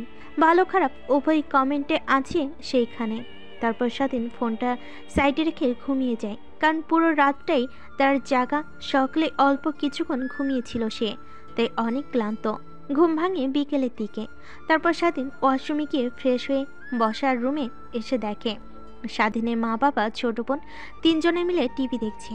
এমন দৃশ্য দেখে নিমেষেই স্বাধীনের অনেক ভালো লাগে, আরাম মনে ভাবতে লাগে, না জানি এমন দৃশ্য জীবনে আর কখনো দেখতে পাবো কিনা। কখনো কল্পনাও করিনি। আল্লাহর হাজার হাজার কৃপা যে আমার বাবাকে সুস্থ করে তুলেছেন। তারপর সেইখানে আর না দাঁড়িয়ে থেকে স্বাধীন তার মা বাবা ছোট বোনের কাছে গিয়ে বসে একসঙ্গে টিভি দেখতে লাগে। তখনই পাশ থেকে স্বাধীনের সৎমা স্বাধীনকে উদ্দেশ্য করে বলে, কি রে বাবা, কই গিয়েছিলে তুই? আজকে পুরো দিনটা তোকে বাসায় দেখলাম না যে। কোনোদিন স্বাধীন তার সৎমায়ের মুখ থেকে এমন কথা শুনে অবাকের অষ্টম পর্যায়ে পৌঁছে যায়। ওইখানে কিনা তার সৎমা কখনো কুত্তার বাচ্চা, খারাপ ভাষায় গালি ছাড়া কখনো কথাই বলেনি, সেখানে আজ কিনা বাপ বলে ডাকছে। কথাগুলো ভেবে স্বাধীনের চোখ দিয়ে অশ্রু বের হতে লাগে। স্বাধীনের সৎমা সোফা থেকে উঠে স্বাধীনের পা ধরতে যাবে, অমনি স্বাধীন তার সৎমায়ের হাত ধরে বলতে লাগে, মা তুমি কি করছো? বাবারে, তোর উপর আমি অনেক অন্যায় অত্যাচার করেছি, প্লিজ আমাকে মাফ করে দে। আমি কখনো ভাবতেও পারিনি যে তোকে এত অত্যাচার করার পরে তুই এখানে থাকবি। শুধু ভাবতাম তুই থাকলে আমাদের সম্পত্তি ভাগ দিতে হবে, কিন্তু এইটুকু বুঝতাম না যে তুইও তোর বাবার ছেলে। প্লিজ বাবা, তুই আমাকে মাফ করে দে। মা এমনভাবে বললো না, তোমার নিজের ভুল বুঝতে পারছো, এটাই অনেক। তারপর স্বাধীন তার মায়ের সঙ্গে আরো অনেক কথা বলতে লাগে। তখনই বাসার ভেতর প্রবেশ করে স্বাধীনের ছোট ভাই মুস্তাফিজুর। বাসার ভিতরে প্রবেশ করে মুস্তাফিজুর তার মাকে উদ্দেশ্য করে বলে, মা, কালকা যে মেয়েটাকে দেখলাম, তুমি কি গিয়ে ওর ভাইয়ের সাথে কথা বলেছো? মুস্তাফিজুরের এমন কথা শুনে সবাই অবাক হয়ে যায়। কেউ ভাবতেও পারেনি যে মুস্তাফিজুর বাইরে থেকে এসে এমন কথা বলবে তার মাকে উদ্দেশ্য করে। তখনই পাশ থেকে সামিয়া বলতে লাগে, মা, ভাইয়া বুঝে বিয়ের জন্য মরিয়া হয়ে পড়েছে। বল বল, ওই মেয়েটির ভাইয়ের সঙ্গে কি বললে ভাইয়াকেও বল। আরে তুই চুপ কর, তুই এত কথা বলিস না। কিছুদিন পর তোকে এই বাড়ি থেকে তাড়িয়ে দেব। মায়ের মুখ থেকে এমন কথা শুনে নিমিষেই সামিয়ার হাসি মাখা মুখ চুপসে যায়। তারপর পুনরায় মুস্তাফিজুরকে উদ্দেশ্য করে তার মা বলতে লাগে, বাবা শোন, ওই মেয়েটির ভাইয়ের সঙ্গে আমার কথা হয়েছে আর বলেছে আগামীকাল তাদের বাড়িতে যেতে তার বোনকে দেখার জন্য। আর তুই এমন পাগল হয়েছিস কেন বিয়ে করার জন্য? আগে তোর রুমে গিয়ে ফ্রেশ হয় তো। কেউ তো আর অফিসের কাজ দেখাশোনা করে না।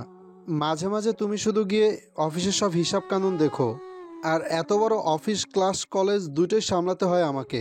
ভেবে দেখেছো মাথার উপর দিয়ে কতটা প্রেশার যায় আমার? তাই আজকে সব ফাইল নিয়ে এসেছি বাসায়, ভাইকে দিয়ে করিয়ে নেব। মুস্তাফিজুরের মুখ থেকে এমন কথা শুনে মুস্তাফিজুরের মা বড় বড় দৃষ্টিতে স্বাধীনের দিকে তাকায়। তখনই মুস্তাফিজুরকে উদ্দেশ্য করে বলে, কি বাবা, স্বাধীন কি তোর ফাইল বোঝে? আমার জানার মতে তো ও মাত্র ক্লাস 8 পর্যন্ত পড়েছে। তুমি তো ওকে পড়তে দাওনি, বাট ভাই লুকিয়ে লুকিয়ে পড়েছে। আর এখন ভাই বিজনেসের উপর গ্র্যাজুয়েশন করছে। মুস্তাফিজুরের এমন কথা শুনে সবাই ভ্যাপাচাকে খেয়ে যায়। কথাটা বলে মুস্তাফিজুর সোজা তার রুমে চলে যায়। অন্যদিকে সবাই স্বাধীনের দিকে বড় বড় দৃষ্টিতে তাকিয়ে আছে। তখনই পিছন থেকে কাজের মেয়ে বলতে লাগে, ম্যাডাম, আপনাদের জন্য খাবার রেডি করেছি, এসে খেয়ে নিন। তারপর সবাই এক এক করে খাবার টেবিলে গিয়ে বসে পড়ে। শুধু মুস্তাফিজুরের আসার অপেক্ষা করতে লাগে তারা।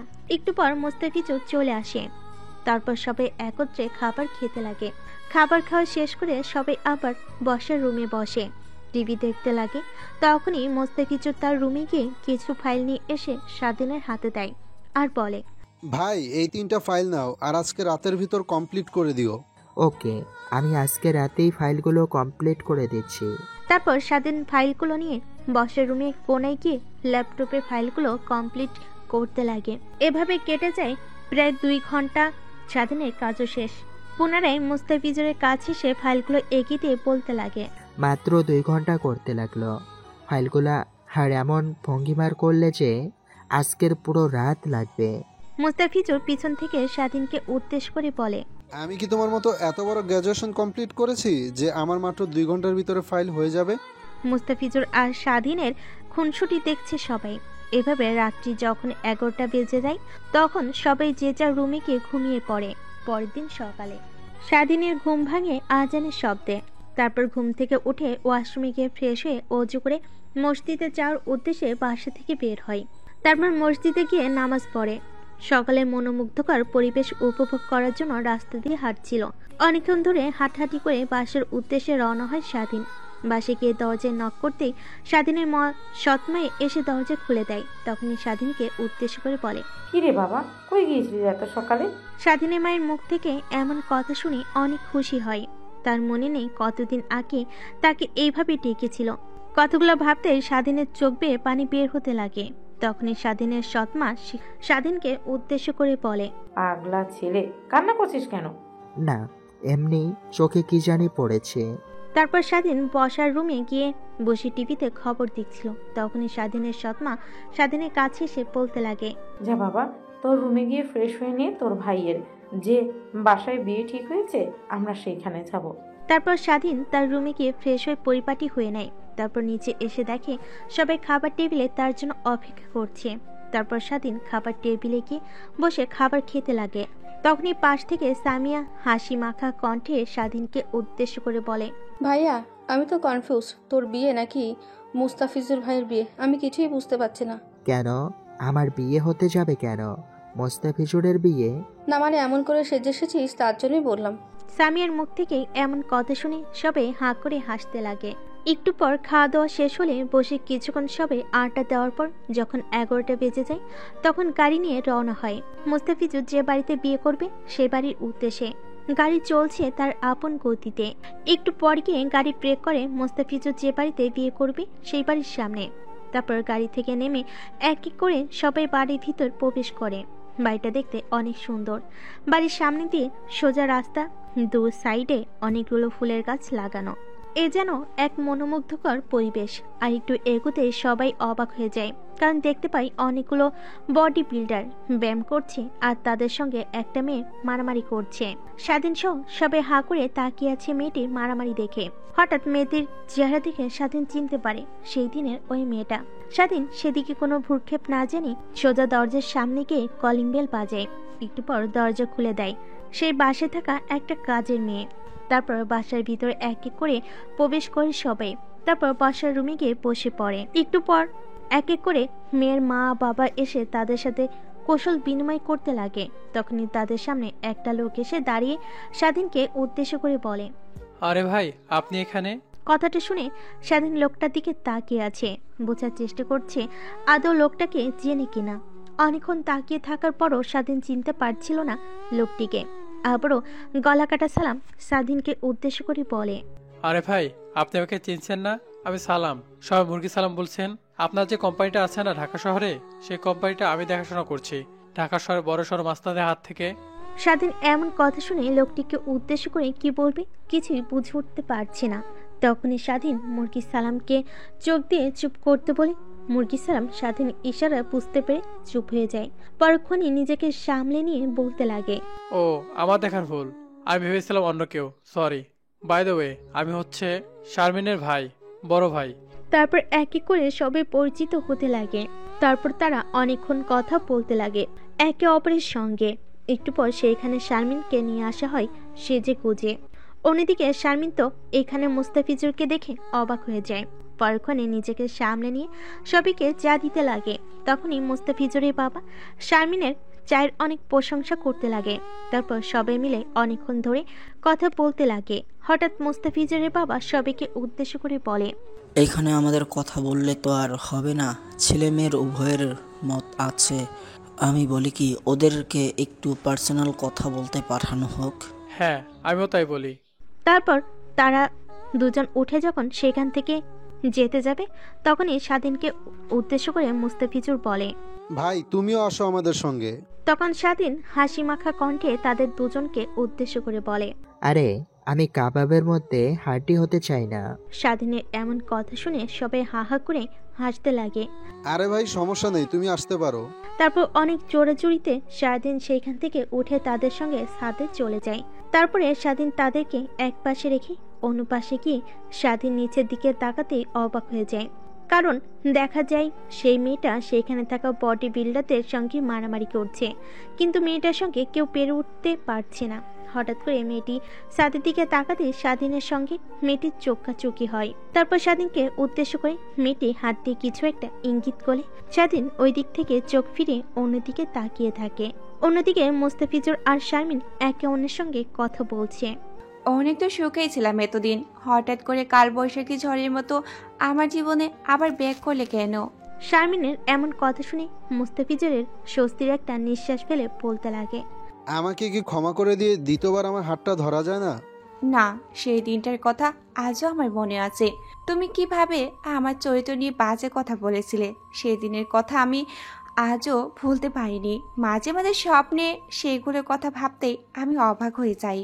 শারমিনের কথা শুনে মুস্তাফিজুর কি বলবে বা কি করবে বুঝতে না পেরে হাতটি ধরে বলতে লাগে, প্লিজ তুমি আমাকে দ্বিতীয়বারের মতো সুযোগ দাও। আমি অন্য একটা মেয়ের জন্য তোমাকে ভুল ভেবেছিলাম, প্লিজ আমাকে ক্ষমা করে দাও। ক্ষমা চেয়ে আর কি হবে, যা হওয়ার তা হয়ে গেছে। আমি বলি কি আমাদের সম্পর্কটা এখানে সীমাবদ্ধ থাক। ঘটক যখন তোমার ছবি দেখিয়েছিল তখন আমি অবাক হয়ে যাই। আমি চেয়েছিলাম অন্য কারোর হাত ধরে নতুন করে নিজের জীবন পরিবর্তন করে নিব, কিন্তু জানি না তোমার সঙ্গে দ্বিতীয়বার আবার দেখা হবে। তারপর দুজনে আরো অনেক কথা বলতে লাগে। হঠাৎ করে কেউ ছাদে প্রবেশ করে। কি রে, আবার তুই আমার দিকে অমনভাবে ড্যাপ ড্যাপ করে তাকিয়েছিলি কেন? অন্যদিকে মুস্তাফিজুর আর শারমিন নিজের কথা বলছে।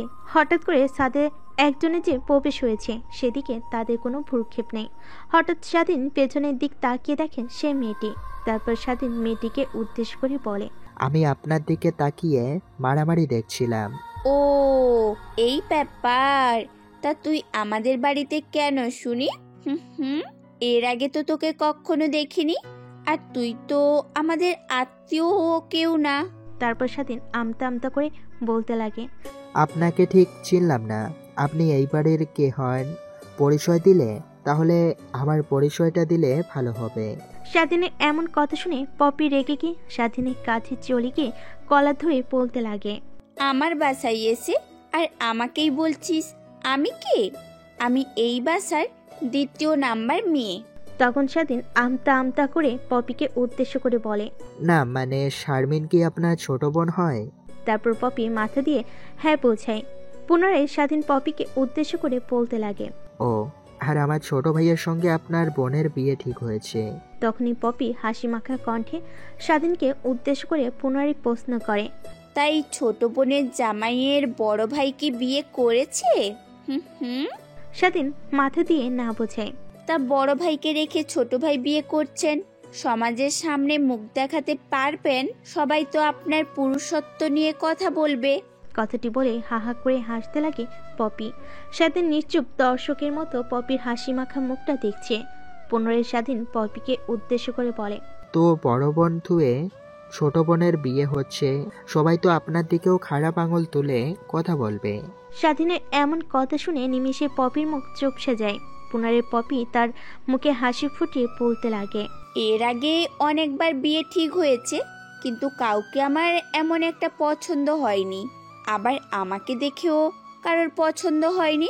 কারণ তো দেখছেন না, আমার চলাফেরা পুরোটাই ছেলেদের মতো, তাই দেখে আমাকে আর কেউ পছন্দই করেনি।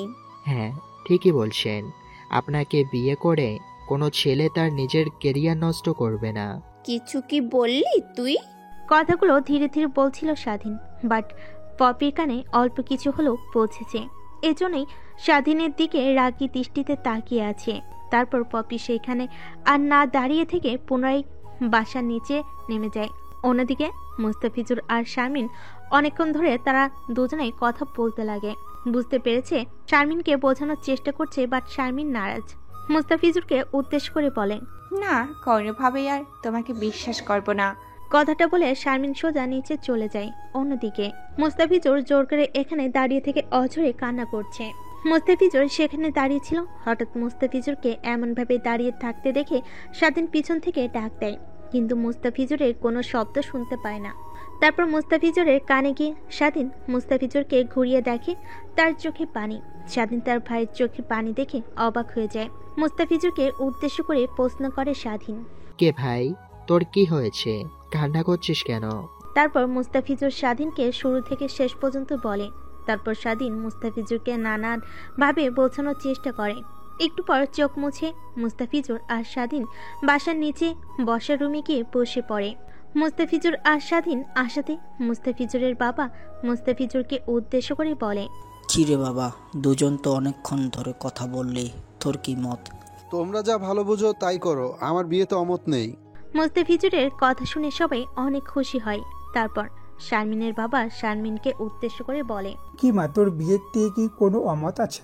না বাবা, আমার কোনো অমত নেই, তোমরা যা ভালো মনে করো তাই করো। সবাই শারমিনের এমন কথা শুনে অনেক খুশি হয়। মুস্তাফিজুর তো অবাক হয়ে শারমিনের দিকে তাকিয়ে আছে। মুস্তাফিজুরকে তার দিকে এমনভাবে তাকিয়ে থাকতে দেখে শারমিন একটু মুচকি হাসি দেয়। মুস্তাফিজুরও অনেকটা খুশি হয়। তারপর বিয়ের ডেট ফাইনাল করে তারা। তারপরে আংটি বদল করে অনেকক্ষণ কথা বলে খাওয়া দাওয়া করতে লাগে। তখনই পপির বাবা সকলকে উদ্দেশ্য করে বলে, এই খাবারগুলো কিন্তু আমার মেয়ে শারমিন রান্না করেছে, খেয়ে বলুন কেমন হয়েছে। তখনই স্বাধীনের বাবা বলতে লাগে, অনেক সুন্দর হয়েছে, বিয়ের পর এত সুন্দর সুন্দর রান্না খেতে পারবো। তারপর খাওয়া দাওয়া শেষ করে আরো কিছুক্ষণ কথা বলে। স্বাধীনরা সবাই বাসার উদ্দেশ্যে রওনা হয়। গাড়ি চলছে তার আপন গতিতে। হঠাৎ সবাইকে চমকে দিয়ে সামিয়া স্বাধীনকে উদ্দেশ্য করে বলে, কিরে ভাই, তুই বিয়ে করবি না ছোট ভাই বিয়ে করছে? বড় ভাই অবিবাহিত, ভাবতেও তো কেমন অবাক লাগে, তাই না? ছোট বোনের এমন কথা শুনে কি উত্তর দেবে কিছুই বুঝতে পারছে না স্বাধীন। তখনই স্বাধীনের বাবা বলতে লাগে, ছোট ভাই আর বড় ভাই দুজনকে একসঙ্গেই নিয়ে বিয়ে দেব। কথাটা শুনে সবাই হাসতে লাগে, কিন্তু স্বাধীনের আর মোস্তাফিজুরের দুজনেই অবাক হয়ে আছে। ওদেরকে এইভাবে তাকিয়ে থাকতে দেখে মোস্তাফিজুরের বাবা বলে, আরে এমনিতেই বললাম। এমন হাসি ঠাট্টা ফাজলামো করতে করতে একটা পর্যায়ে তারা বাসায় চলে আসে। বাসায় আসতে আসতে অনেকটা রাত হয়ে যাওয়ায় যে যার রুমে গিয়ে ঘুমিয়ে পড়ে। অন্যদিকে মুহূর্তের ভিতর চোখে কোনো ঘুম নেই।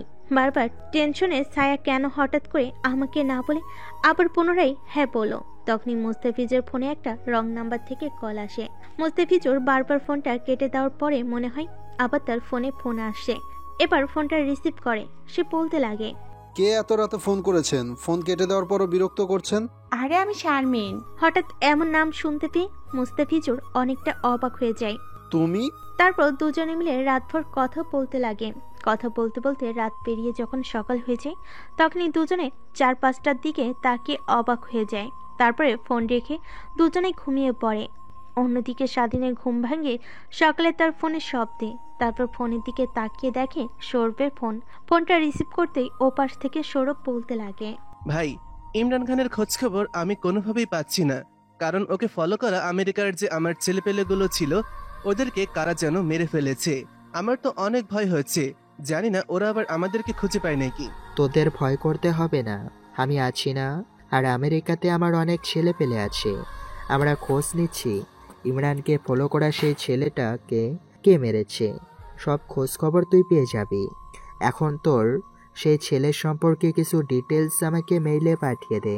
তারপর সৌরভ যে ছেলেকে মেরে ফেলেছে সেই ছেলে কিছু ডিটেলস স্বাধীনকে ট্রান্সফার করে। তারপর স্বাধীন সেই ডিটেলস আমেরিকাতে থাকা স্বাধীনের ছেলেপেলের কাছে ট্রান্সফার করে। তারা তা নিয়ে অনেক খোঁজাখুঁজি করতে লাগে। তাই একটু পর তারা জানতে পারে ওই ছেলেটা আমেরিকার এক ডনের কাছ থেকে কিছু টাকা লোন নিয়েছিল। পরিশোধ করতে না পেরে তাকে মেরে ফেলেছে আমেরিকান ডন। স্বাধীনকে ফোন করে ওই পার থেকে ছেলেটি বলতে লাগে, ভাই আপনারা যা সন্দেহ করছেন তার কিছুই হয়নি। যে ছেলেটি মারা গেছে ওই ছেলেটির কাছ থেকে আমেরিকান ডন অনেক টাকা পেত, আর ওই ছেলেটা নির্দিষ্ট দিনের মধ্যে পরিশোধ করতে পারেনি, তার কারণে ওকে মেরে ফেলেছে। স্বাধীন কথাটি শুনে স্বস্তির একটা নিঃশ্বাস ফেলে, কারণ তাদের প্ল্যান যদি কোনোভাবে জেনে যেত ইমরান খান তাহলে তাদের সবাইকে মেরে ফেলতে পারত ইমরান খান। তারপর পুনরায় সৌরভকে ফোন করে স্বাধীন সব কথা খুলে বলে। অন্যদিকে সৌরভ কথাগুলো শুনে স্বস্তির নিঃশ্বাস ফেলে। তারপর স্বাধীন ফোনটা সাইডে রেখে সোজা ওয়াশরুমে চলে যায়। ওয়াশরুম থেকে বের হয়ে নিজেকে একটু পরিপাটি করে স্বাধীনও রুমে বসে থেকে পড়ছিল।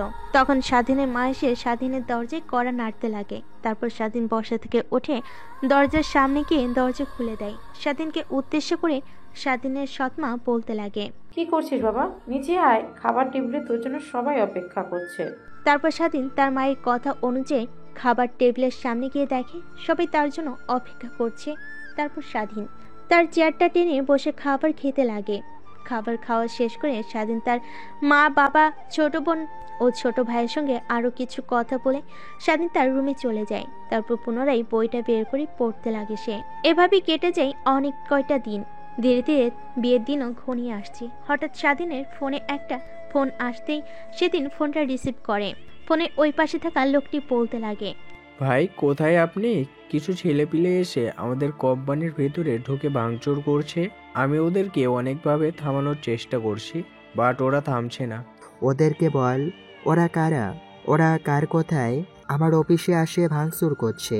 ওদের জিজ্ঞাসা করেছি, বাট ওরা কিছুই বলছে না। বারবার শুধু বলছে তোর বাপকে আসতে বল। আচ্ছা, তাও তুই ওদেরকে আটকানোর চেষ্টা কর, আমি আসছি। কথাটি বলে স্বাধীন বাসার বাইরে এসে তাদের গাড়ি নিয়ে বেরিয়ে পড়ে তার অফিসের উদ্দেশ্যে। আপনাদেরকে একটা কথা বলি, স্বাধীনের যে নিজস্ব একটা কোম্পানি আছে এই কথাটা কিন্তু কেউ জানে না। কিভাবে স্বাধীন এত বড় একটা কোম্পানির মালিক হয়ে উঠলো জানতে চান? গল্পের সাথে থাকুন। একটু পরে স্বাধীনের কোম্পানির সামনে। তারপর স্বাধীন বাড়ি থেকে বেরিয়ে সোজা কোম্পানির ভিতর ঢুকে পড়ে। কোম্পানির ভিতরে ঢুকতেই স্বাধীনের মাথায় রক্ত উঠে যায়। টেবিলগুলো ছিটানো, এদিক সেদিক ছুঁড়ে ফেলানো। তারপর স্বাধীন সোজা তার কেবিনে চলে যায়। দেখতে পাই একটা ছেলে তার ডেস্কের উপরে পাও দিয়ে চেয়ারের উপরে বসে সিগারেট খাচ্ছে। এমন দৃশ্য দেখি তো স্বাধীনের মাথায় আগুন উঠে পড়ে। তখনই স্বাধীন দৌড়ে গিয়ে চেয়ারে আঘাত করতে ছেলেটি চেয়ার থেকে পড়ে যায়। তারপর স্বাধীনের দিকে তাকিয়ে বলতে লাগে, তুই আমাকে চিনিস না, তুই কার গায়ে হাত দিয়েছিস? আমার গায়ে হাত দিয়ে তুই অনেক বড় ভুল করেছিস। ছেলেটির এমন কথা শুনে স্বাধীন হা হা করে হাসতে লাগে। স্বাধীনের এমন হাসি দেখে সে ছেলের কাছাকাছি প্রত্যেকটা ছেলে হালকা ভীত হয়ে যায়। তখন সকলকে উদ্দেশ্য করে স্বাধীন বলতে লাগে, তোরা হয়তো বা আমাকেও চিনিস না, আমি কে? তোদের মতো হাজারটাকে মেরেই আমি এইখানে এসেছি। তুই কে? তুই আমাকে চিনিস না? আমি শাহাদাত খানের ছোট ভাই। আমি ভাই যদি একবার জানতে পারে তুই আমার গায়ে হাত দিয়েছিস, তাহলে তোকেই তো শেষ করবই, তোর পুরো কোম্পানি শেষ করে ফেলবো। তারপর স্বাধীন দৌড়ে গিয়ে ছেলেটির পা মুছে ভেঙে ফেলে আর ছেলেটিকে উদ্দেশ্য করে বলে, তুই এখন ফোন দিবি তোর বাপকে আর বলবি স্বাধীন ভাই আমাদেরকে ধরেছে, আমাকে বাঁচান। তখন দেখবি তোর ভাইয়ের গলায় কেমন সুর। স্বাধীনের কথা অনুযায়ী ছেলেটি পকেট থেকে ফোন বের করে তার ভাইকে ফোন করে। ভাই, স্বাধীন নামের একজন কুত্তার বাচ্চা আমাকে মেরেছে আর বলেছে যে তোমাকে ফোন করতে। কি তুই স্বাধীনের সঙ্গে লাগতে গেলি কেন? তুই কি ওকে চিনিস? শেখ ইন্ডাস্ট্রির মালিক ওই স্বাধীন। শেখ ইন্ডাস্ট্রির মালিক স্বাধীন, বাট তুমি ভয় পাচ্ছ কেন ওর নাম শুনে? কি করলি তুই? তুই তো আর বেঁচে ফিরতে পারবি না। দে ওর কাছে ফোনটা দে। শাহাদাত খানের কথা অনুযায়ী শাহাদাত খানের ছোট ভাই স্বাধীনকে ফোন দেয়। স্বাধীন ফোনটা ধরতেই ওই পাশ থেকে শাহাদাত খান বলতে লাগে, ভাই ও ছোট মানুষ, কিছু বোঝে না, অল্প কিছুদিন হয়েছে এই লাইনে এসেছে, প্লিজ ওকে কিছু করবেন না। এমন আর্তনাদ শুনে স্বাধীন হাসতে লাগে। তখন শাহাদাত খানের ছোট ভাইকে উদ্দেশ্য করে বলে, দেখ, তোর বড় ভাই হয়ে তোকে বাঁচানোর জন্য আমার কাছে আকুতি মিনতি করছে, আর সেইখানে কিনা তুই আমাকে গালি দিয়েছিস। তোকে এখন কি করব বলতো? না, তোকে কিছুই করব না। শাহাদত খান আমার অনেক হেল্প করেছে এর আগে, এজন্য তুই বেঁচে গেলি, না হলে তোকে আজকে জিন্দা রাখতাম না। কথাটি বলে স্বাধীন শাহাদাত খানের ছোট ভাইকে ছেড়ে দেয়। স্বাধীনের কাছ থেকে ছাড়া পেয়ে শাহাদাত খান ছোট ভাই স্বাধীনের কাছে ক্ষমা চেয়ে সেখান থেকে তার ছেলেপেলেকে নিয়ে বেরিয়ে যায়। তখন স্বাধীনের কাছে ম্যানেজার চলে আসে। তারপর ম্যানেজারকে দেখে স্বাধীন বলতে লাগে, লোকজন ডেকে নিয়ে এসে অফিসটা নতুন করে সাজান, আর এমন ছোটখাটো বিষয় নিয়ে আমাকে আর ডাকবেন না। আমি চাই না আমাকে সব মানুষ চিনুক। এই কোম্পানির মালিক স্বাধীন, বাট আমাকে কেউ আর দেখবে না। এরপর থেকে গ্যাংস্টার কিংবা যে কোনো সমস্যা হলে মুরগি সালামদের বলবেন। আর হ্যাঁ, আগামীকাল নতুন একটা কোম্পানি আসবে আমাদের কাছে ওদের ডিল নেওয়ার জন্য। কোনো কিছু না দেখে ডিলটা কনফার্ম করে দিবেন। ওকে বস, আপনাকে এসব সকল বিষয়ে নিয়ে ভাবতে হবে না। তারপর স্বাধীন কোম্পানি থেকে বেরিয়ে গাড়িটা নিয়ে পুনরায় পাশের উদ্দেশ্যে রওনা হয়। গাড়ি চলছে তার আপন গতিতে। স্বাধীন বাহিরের দিকে তাকিয়ে কোলাহল যুক্ত ব্যস্ত শহরটা দেখছে আর ভাবছে কিভাবে সে এত দূর আসলো। আপনারা তো জানতে চান কিভাবে এত দূরে আসলো। আপনাদেরকে জানানো যাক, স্বাধীনের মা স্বাধীনের জন্য অনেক আগে থেকেই ব্যাংকে টাকা জমাতো। এক পর্যায়ে টাকা জমাতে জমাতে ব্যাংকে প্রায় 50 কোটি টাকার মতো হয়ে যায়। মা যখন মারা যায় তখন স্বাধীনের বয়স ছিল 5 বছর, কিন্তু ব্যাংকের নিয়ম অনুযায়ী স্বাধীনের বয়স যখন 18 হবে তখনই এই টাকার মালিক হবে। এতদিন ওই টাকাগুলো ব্যাংকে থাকবে। বছর শেষে এই টাকাগুলো থেকে যা ইন্টারেস্ট হয় তা ওই টাকার সঙ্গে যোগ হবে। এভাবে লাগে টাকার পরিমাণ অনেক বেশি হতে থাকে। স্বাধীনের বয়স যখন 18 হয় তখন ব্যাংক এসে স্বাধীনকে সব কথা বলে। তখন ব্যাংকের প্রায় 100 কোটি টাকার উপরে জমা হয়। স্বাধীন এতগুলো টাকা কি করবে বুঝতে না পেরে ব্যাংকে রেখে দেয়। হঠাৎ একদিন বাজার করে বাসায় ফেরার সময় রাস্তায় হেঁটে আসছিল। তখন পাশে একটা বড় কোম্পানি বিক্রয়ের বিজ্ঞপ্তি দেখতে পায়। তখন স্বাধীন তা নিয়ে একটু ঘাটাঘাটি করার পর দেখতে পাই কোম্পানি 100 কোটি টাকায় বিক্রি করবে। তখন স্বাধীন সেই কোম্পানিটা 100 কোটি টাকায় কিনে নিয়ে ধীরে ধীরে সেই কোম্পানি থেকে এত বড় কোম্পানি করে তোলে। কিন্তু কেউ জানে না যে এত বড় কোম্পানির মালিকটা আসলে কে। স্বাধীনের সব কাজ শুধু তার ম্যানেজার করে। শুধু স্বাধীন মাঝে মাঝে এসে কোম্পানি থেকে সব হিসাব কানুন দেখে। আপনাদেরকে নায়কের সফলতার কাহিনী বলতে বলতে নায়ক পাশে এসে গাড়ি ব্রেক করে। তারপর স্বাধীন গাড়ি থেকে বের হয়ে সোজা তার রুমে চলে যায়। রুমে গিয়ে ফ্রেশ হয়ে বসের রুমে এসে স্বাধীন বসে টিভি দেখছিল। তখনই পেছন থেকে তার বোন এসে বলতে লাগে, চলো ভাইয়া মার্কেটে যাব। আমি আর তার ফ্যামিলি আসবে। আমরা 2 ফ্যামিলি মিলে একসঙ্গে মার্কেট করব। বিয়ে তো আর অল্প কিছুদিন বাকি রয়েছে। তারপর স্বাধীন যেতে চায় না, কিন্তু সবার জোড়াজড়িতে স্বাধীন রাজি হয়। তারপর গাড়ি নিয়ে তারা বের হয় মার্কেটের উদ্দেশ্যে। মার্কেটিং দেখতে পাই সেখানে আগে থেকেই শারমিন, পপি আর ওদের পরিবারের সবাই দাঁড়িয়ে আছে। তারপর সবাই একত্রে মার্কেটের ভিতর ঢুকে মার্কেট করতে লাগে। জেলার মতো মার্কেট করছে, তখনই পপি একটা লাল রঙের লেহেঙ্গা স্বাধীনের কাছে এনে বলতে লাগে, দেখেন তো, এটা আমাকে ভালো মানাবে না? স্বাধীন ফোন চাপছিল, হঠাৎ পপির এমন কথা তার ঘোর ভাঙে। পিছনের দিকে তাকিয়ে পপির হাতে থাকা লেহেঙ্গাতে দেখে স্বাধীন বলে, অনেক সুন্দর, আপনার সঙ্গে অনেক ভালো মানাবে। সত্যি তো, নাকি মন রক্ষার জন্য বলছেন শুনি? না, আসলে আপনাকে এই পোশাকে অনেক ভালো লাগবে। পপি আর কোনো কথা না বলে সেখান থেকে চলে যায়। এক এক করে সবাই যে যার মনের মতো করে শপিং করছে। অন্যদিকে স্বাধীন একটা চেয়ারে বসে চুপচাপ মোবাইল চাপছে। স্বাধীনের বাবা তার কাছে এসে বলতে লাগে, কিরে বাবা, তুই কিছু কিনবি না? স্বাধীন মোবাইলের দিক থেকে চোখ সরিয়ে তার বাবার দিকে তাকিয়ে বলতে লাগে, না বাবা, আমার তেমন পছন্দ নেই। তোমরা কেন যাওয়ার সময় আমি কিছু একটা কিনে নিব। আমি পছন্দ করে দেই। স্বাধীন মাথা দিয়ে হ্যাঁ বোঝায়। তারপর স্বাধীনের বাবা এক এক করে স্বাধীনের জন্য অনেকগুলো পাঞ্জাবি পায়জামা দেখতে লাগে। হঠাৎ একটা পাঞ্জাবি পায়জামা দেখে অনেক ভালো লাগে, স্বাধীনের কাছে নিয়ে এসে বলতে লাগে, দেখ তো বাবা, এই পাঞ্জাবি পায়জামা কেমন? স্বাধীন পাঞ্জাবি আর পায়জামার দিক তাকিয়ে অবাক হয়ে যায়, কারণ এটা বিয়ের পাঞ্জাবি পায়জামা। কিন্তু স্বাধীনকে এমন পাতলা পায়জামা পছন্দ করতে বলছি কেন? অর্ধেক ভরা কণ্ঠ নিয়ে স্বাধীন তার বাবাকে উদ্দেশ্য করে বলে, বাবা, এগুলো তো যারা বিয়ে করতে যায়, অর্থাৎ বর, তারা পরবে। আমি তো বরের ভাই, আমার এমন পাঞ্জাবি পায়জামা না পরলেও চলবে। আমার অনেক ভালো লেগেছে, তোর জন্য এই 2টা নিয়ে নিলাম। স্বাধীনকে আর কোনো কথা বলতে না দিয়ে দোকানদারকে 2টা পাঞ্জাবি পায়জামা প্যাকেট করতে বলে। তারপর স্বাধীনের বাবা স্বাধীনের জন্য একটা শেরওয়ানি অনেক পছন্দ করে দেয়। এক এক করে স্বাধীনের বাবা স্বাধীনের জন্য অনেক কিছু কেনাকাটা করে, বাট স্বাধীন সেদিকে কোনো ভ্রুক্ষেপ জানে না। সকালে কেনাকাটা করতে করতে দুপুর পেরিয়ে বিকেল হয়ে যায়। স্বাধীন এক জায়গায় বসে থাকতে থাকতে বোরিং হয়ে যায়। দোকানের বাইরে হওয়াটা ঘুরে দেখতে লাগে স্বাধীন।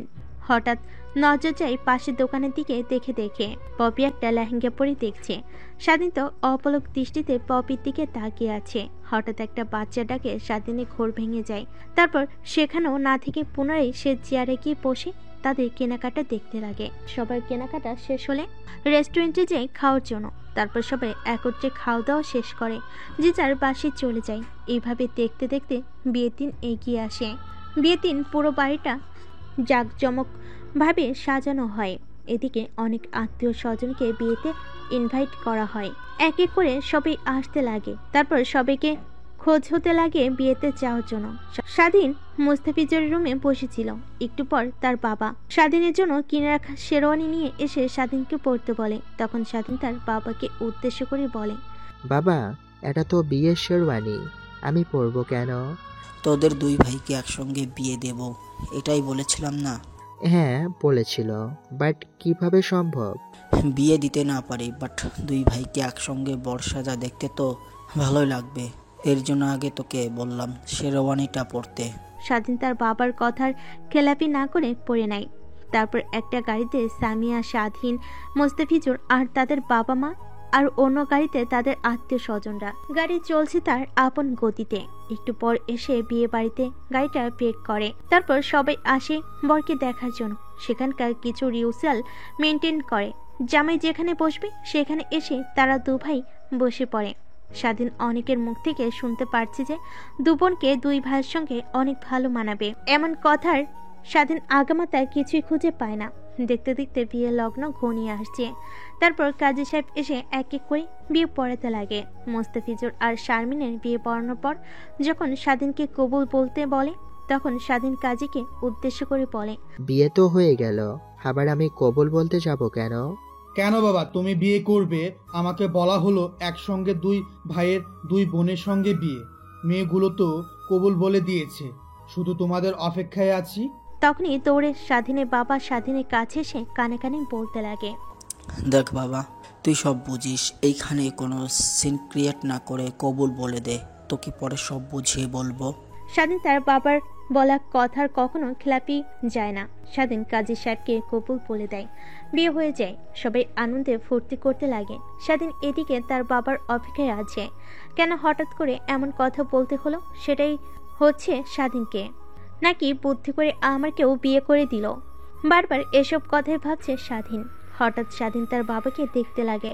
তারপর স্বাধীনের বাবা স্বাধীনের কাছে এসে বলতে লাগে, কি রে বাবা, ডাকতেছিস কেন? তুমি যে বললে সবকিছু বুঝিয়ে বলবে, এখন বলো। তারপর স্বাধীনের বাবা স্বাধীনকে উদ্দেশ্য করে বলতে লাগে, শোন বাবা, তোর বিয়ে হয়ে গেলে পপির সঙ্গে। পপিকে তো নিশ্চয় চিনিস, শারমিনের বড় বোন।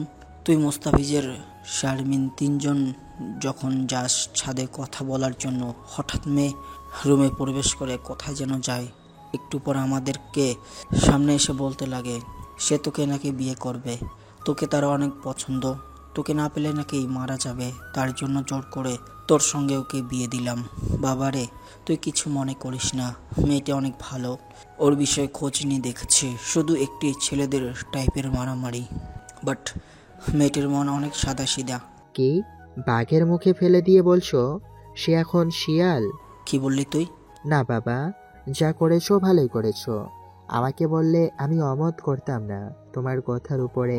আমি জানতাম তুই অমত করবি না, তারপরেও তোকে বলিনি সারপ্রাইজ দেওয়ার জন্য। হ্যাঁ বাবা, অনেক ভালো সারপ্রাইজ পেয়েছি, আমার জীবনের সব থেকে বড়। কথাটি বলে পপির 14 গোষ্ঠী উদ্ধার করেছে স্বাধীন। এমন মজ মাস্তি করতে করতে রাত্রে যখন অনেকটা হয় তখন সবাই রওনা হয় স্বাধীনদের বাড়ির উদ্দেশ্যে। গাড়ি চলছে তার আপন গতিতে। স্বাধীনের পাশে বসে পপি আর মোস্তাফিজুরের পাশে বসে আছে শারমিন। পপি স্বাধীনের পায়ে চিমটি কাটছে। স্বাধীন মুখ বুজে সবগুলো সহ্য করছে। গাড়িতে মা বাবা থাকার কারণে যদি চিল্লিয়ে ওঠে তারা হয়তো অন্য কিছু ভেবে নেবে, তার জন্য কিছু বলছেও না পপিকে। এভাবে অনেকক্ষণ পর গাড়ি এসে ব্রেক করে তাদের বাসার সামনে। তারপর এক এক করে গাড়ি থেকে নেমে আনন্দ করতে লাগে। অন্যদিকে শারমিন আর পপিকে তাদের বাসর ঘরে রেখে আসা হয়। স্বাধীন সেখানে আর না দাঁড়িয়ে থেকে সোজা ছাদে গিয়ে রাতের মনোমুগ্ধকর পরিবেশ উপভোগ করতে লাগে। তখনই হঠাৎ করে তার ফোনে একটা ফোন আসে। ফোনটা বের করে দেখে সৌরভ ফোন দিয়েছে। ফোনটা রিসিভ করতেই ওপাশ থেকে সৌরভ বলতে লাগে, আজকে ইমরান খানকে চট্টগ্রাম বন্দরে দেখেছে আমার ছেলেপেলে, ও এখনো চট্টগ্রাম বন্দরে আছে। আমার ছেলেপেলে ওদেরকে কড়া নজরে রেখেছে, শুধু আপনি আসবেন, তারপর আমরা ওদেরকে শেষ করে ফেলবো। কথাটা শুনে স্বাধীন সেখানে আর এক সেকেন্ড না দাঁড়িয়ে সে অবস্থাতেই গাড়িতে উঠে ড্রাইভারকে বলে এয়ারপোর্টে যাওয়ার জন্য। গাড়ি থেকে নেমে ড্রাইভারকে বলে, আঙ্কেল আপনি যেন কাউকে বলেন না যে আমি এয়ারপোর্টে এসেছি, বলবেন যে কই আছে জানি না। ড্রাইভারকে কথাটা বলে দৌড়ে এয়ারপোর্টের ভিতর প্রবেশ করে স্বাধীন। তারপর হেলিকপ্টার করে সোজা চট্টগ্রামের উদ্দেশ্যে রওনা হয়। প্রায় 3 ঘন্টা পর এসে পৌঁছে চট্টগ্রামে। হেলিকপ্টার ল্যান্ড করে সোজা তার গোডাউনের সামনে। তারপর হেলিকপ্টার থেকে নেমে গোডাউনের ঘরে ঢুকে দাঁড়িয়ে তারপর সৌরভ আর তাদের ছেলেপেলেদেরকে নিয়ে বন্দরের উদ্দেশ্যে রওনা হয় তারা। গন্তব্যে গিয়ে সৌরভ তার ছেলেপেলেদেরকে অনেকভাবে খোঁজে লাগানোর চেষ্টা করে, বাট কারোর ফোনে ঢোকে না। হঠাৎ পিছন থেকে অনেকগুলো লাইট জ্বলে ওঠে। চারিদিক থেকে স্বাধীন আর সৌরভের ছেলেদের দিকে গুলি তাক করে থাকে। হঠাৎ এমন হওয়াতে সবাই অনেক ভয় পেয়ে যায়। তখনই ইমরান খান সবাইকে উদ্দেশ্য করে বলেন, তোদের মধ্যে বস কে? তখনই স্বাধীন হাত উঁচু করে বলে, আমি এদের বস। কি বলবে আমাকে বল, এদেরকে যেতে দাও। ও তাহলে তুই সেই যে কিনা আমাকে পথে বসিয়ে ফেলেছিস? ইমরান খানের এমন কথা শুনে স্বাধীন হাঁ করে হাসতে লাগে। সামান্য একটা ছেলের গতিতে তোর সম্পদ সব নিমিষেই শেষ। হ্যাঁ, তোর বুদ্ধি আছে অনেক, বলতেই হবে, কিন্তু সে বুদ্ধি আর তুই কাজে লাগাতে পারবি না, কারণ আজকে তোর শেষ রাত। শেরওয়ানি পরা তুই কি বিয়ে করেছিস নাকি আজকে? কথাটি বলে স্বাধীনের দিকে এগিয়ে গিয়ে শেরওয়ানির পাগড়িটা মাথা থেকে তুলতেই সবাই অবাক হয় স্বাধীনের দিকে তাকিয়ে আছে। নিমিষেই সবার বন্দুক হাত থেকে পড়ে যায়। অন্যদিকে ইমরান খান পিছন ফিরে এমন দৃশ্য দেখতেই অবাক হয়ে যায়। তার ছেলেপেলেদের উদ্দেশ্য করে বলে, কিরে তোরা এমন করছিস কেন? তোদের ভয় নাই? আমি আসি। তখনই ইমরান খানের সঙ্গে আসা একটা ছেলে বলতে লাগে, বস এনাকে হয়তো বা আপনি চেনেন না, বাট আন্ডারওয়ার্ল্ডে বড় বড় টোল এনাকে দেখলে ভয় কাঁপে। ইনি সেই নাম করা স্বাধীন।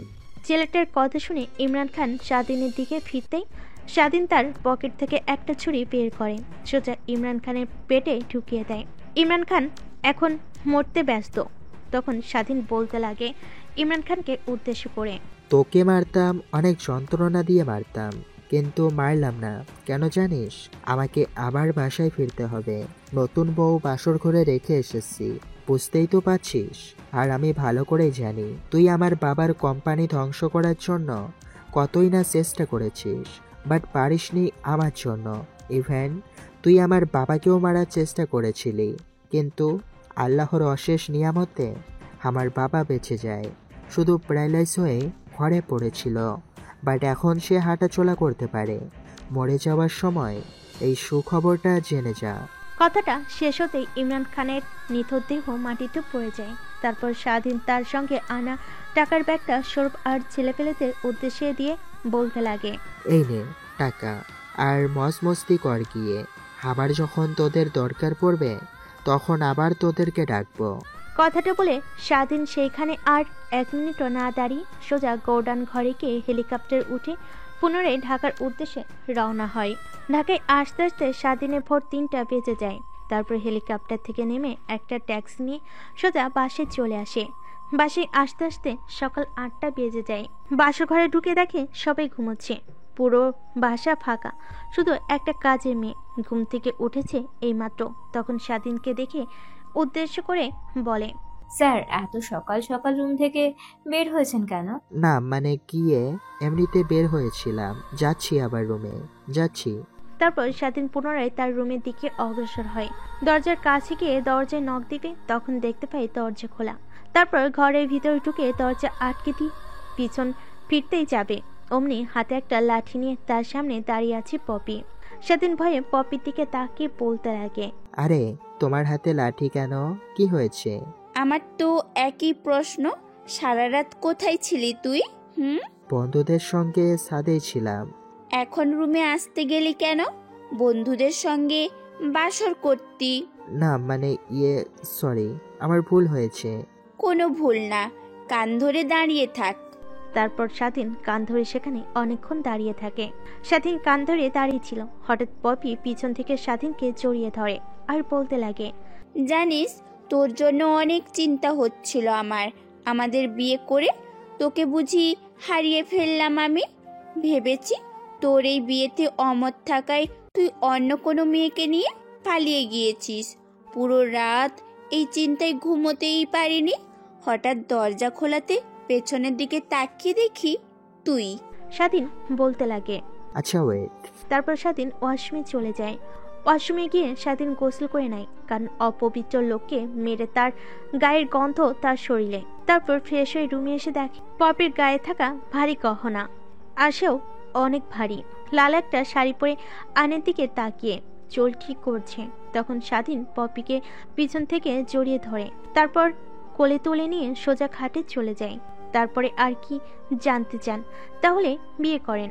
তো হ্যালো বন্ধুরা, গল্পটা কেমন হয়েছে তো অবশ্যই কমেন্ট করে জানাবেন। আর এরকম সুন্দর সুন্দর গল্প পেতে অবশ্যই চ্যানেলটা সাবস্ক্রাইব করে পাশে থাকবেন। ধন্যবাদ সবাইকে।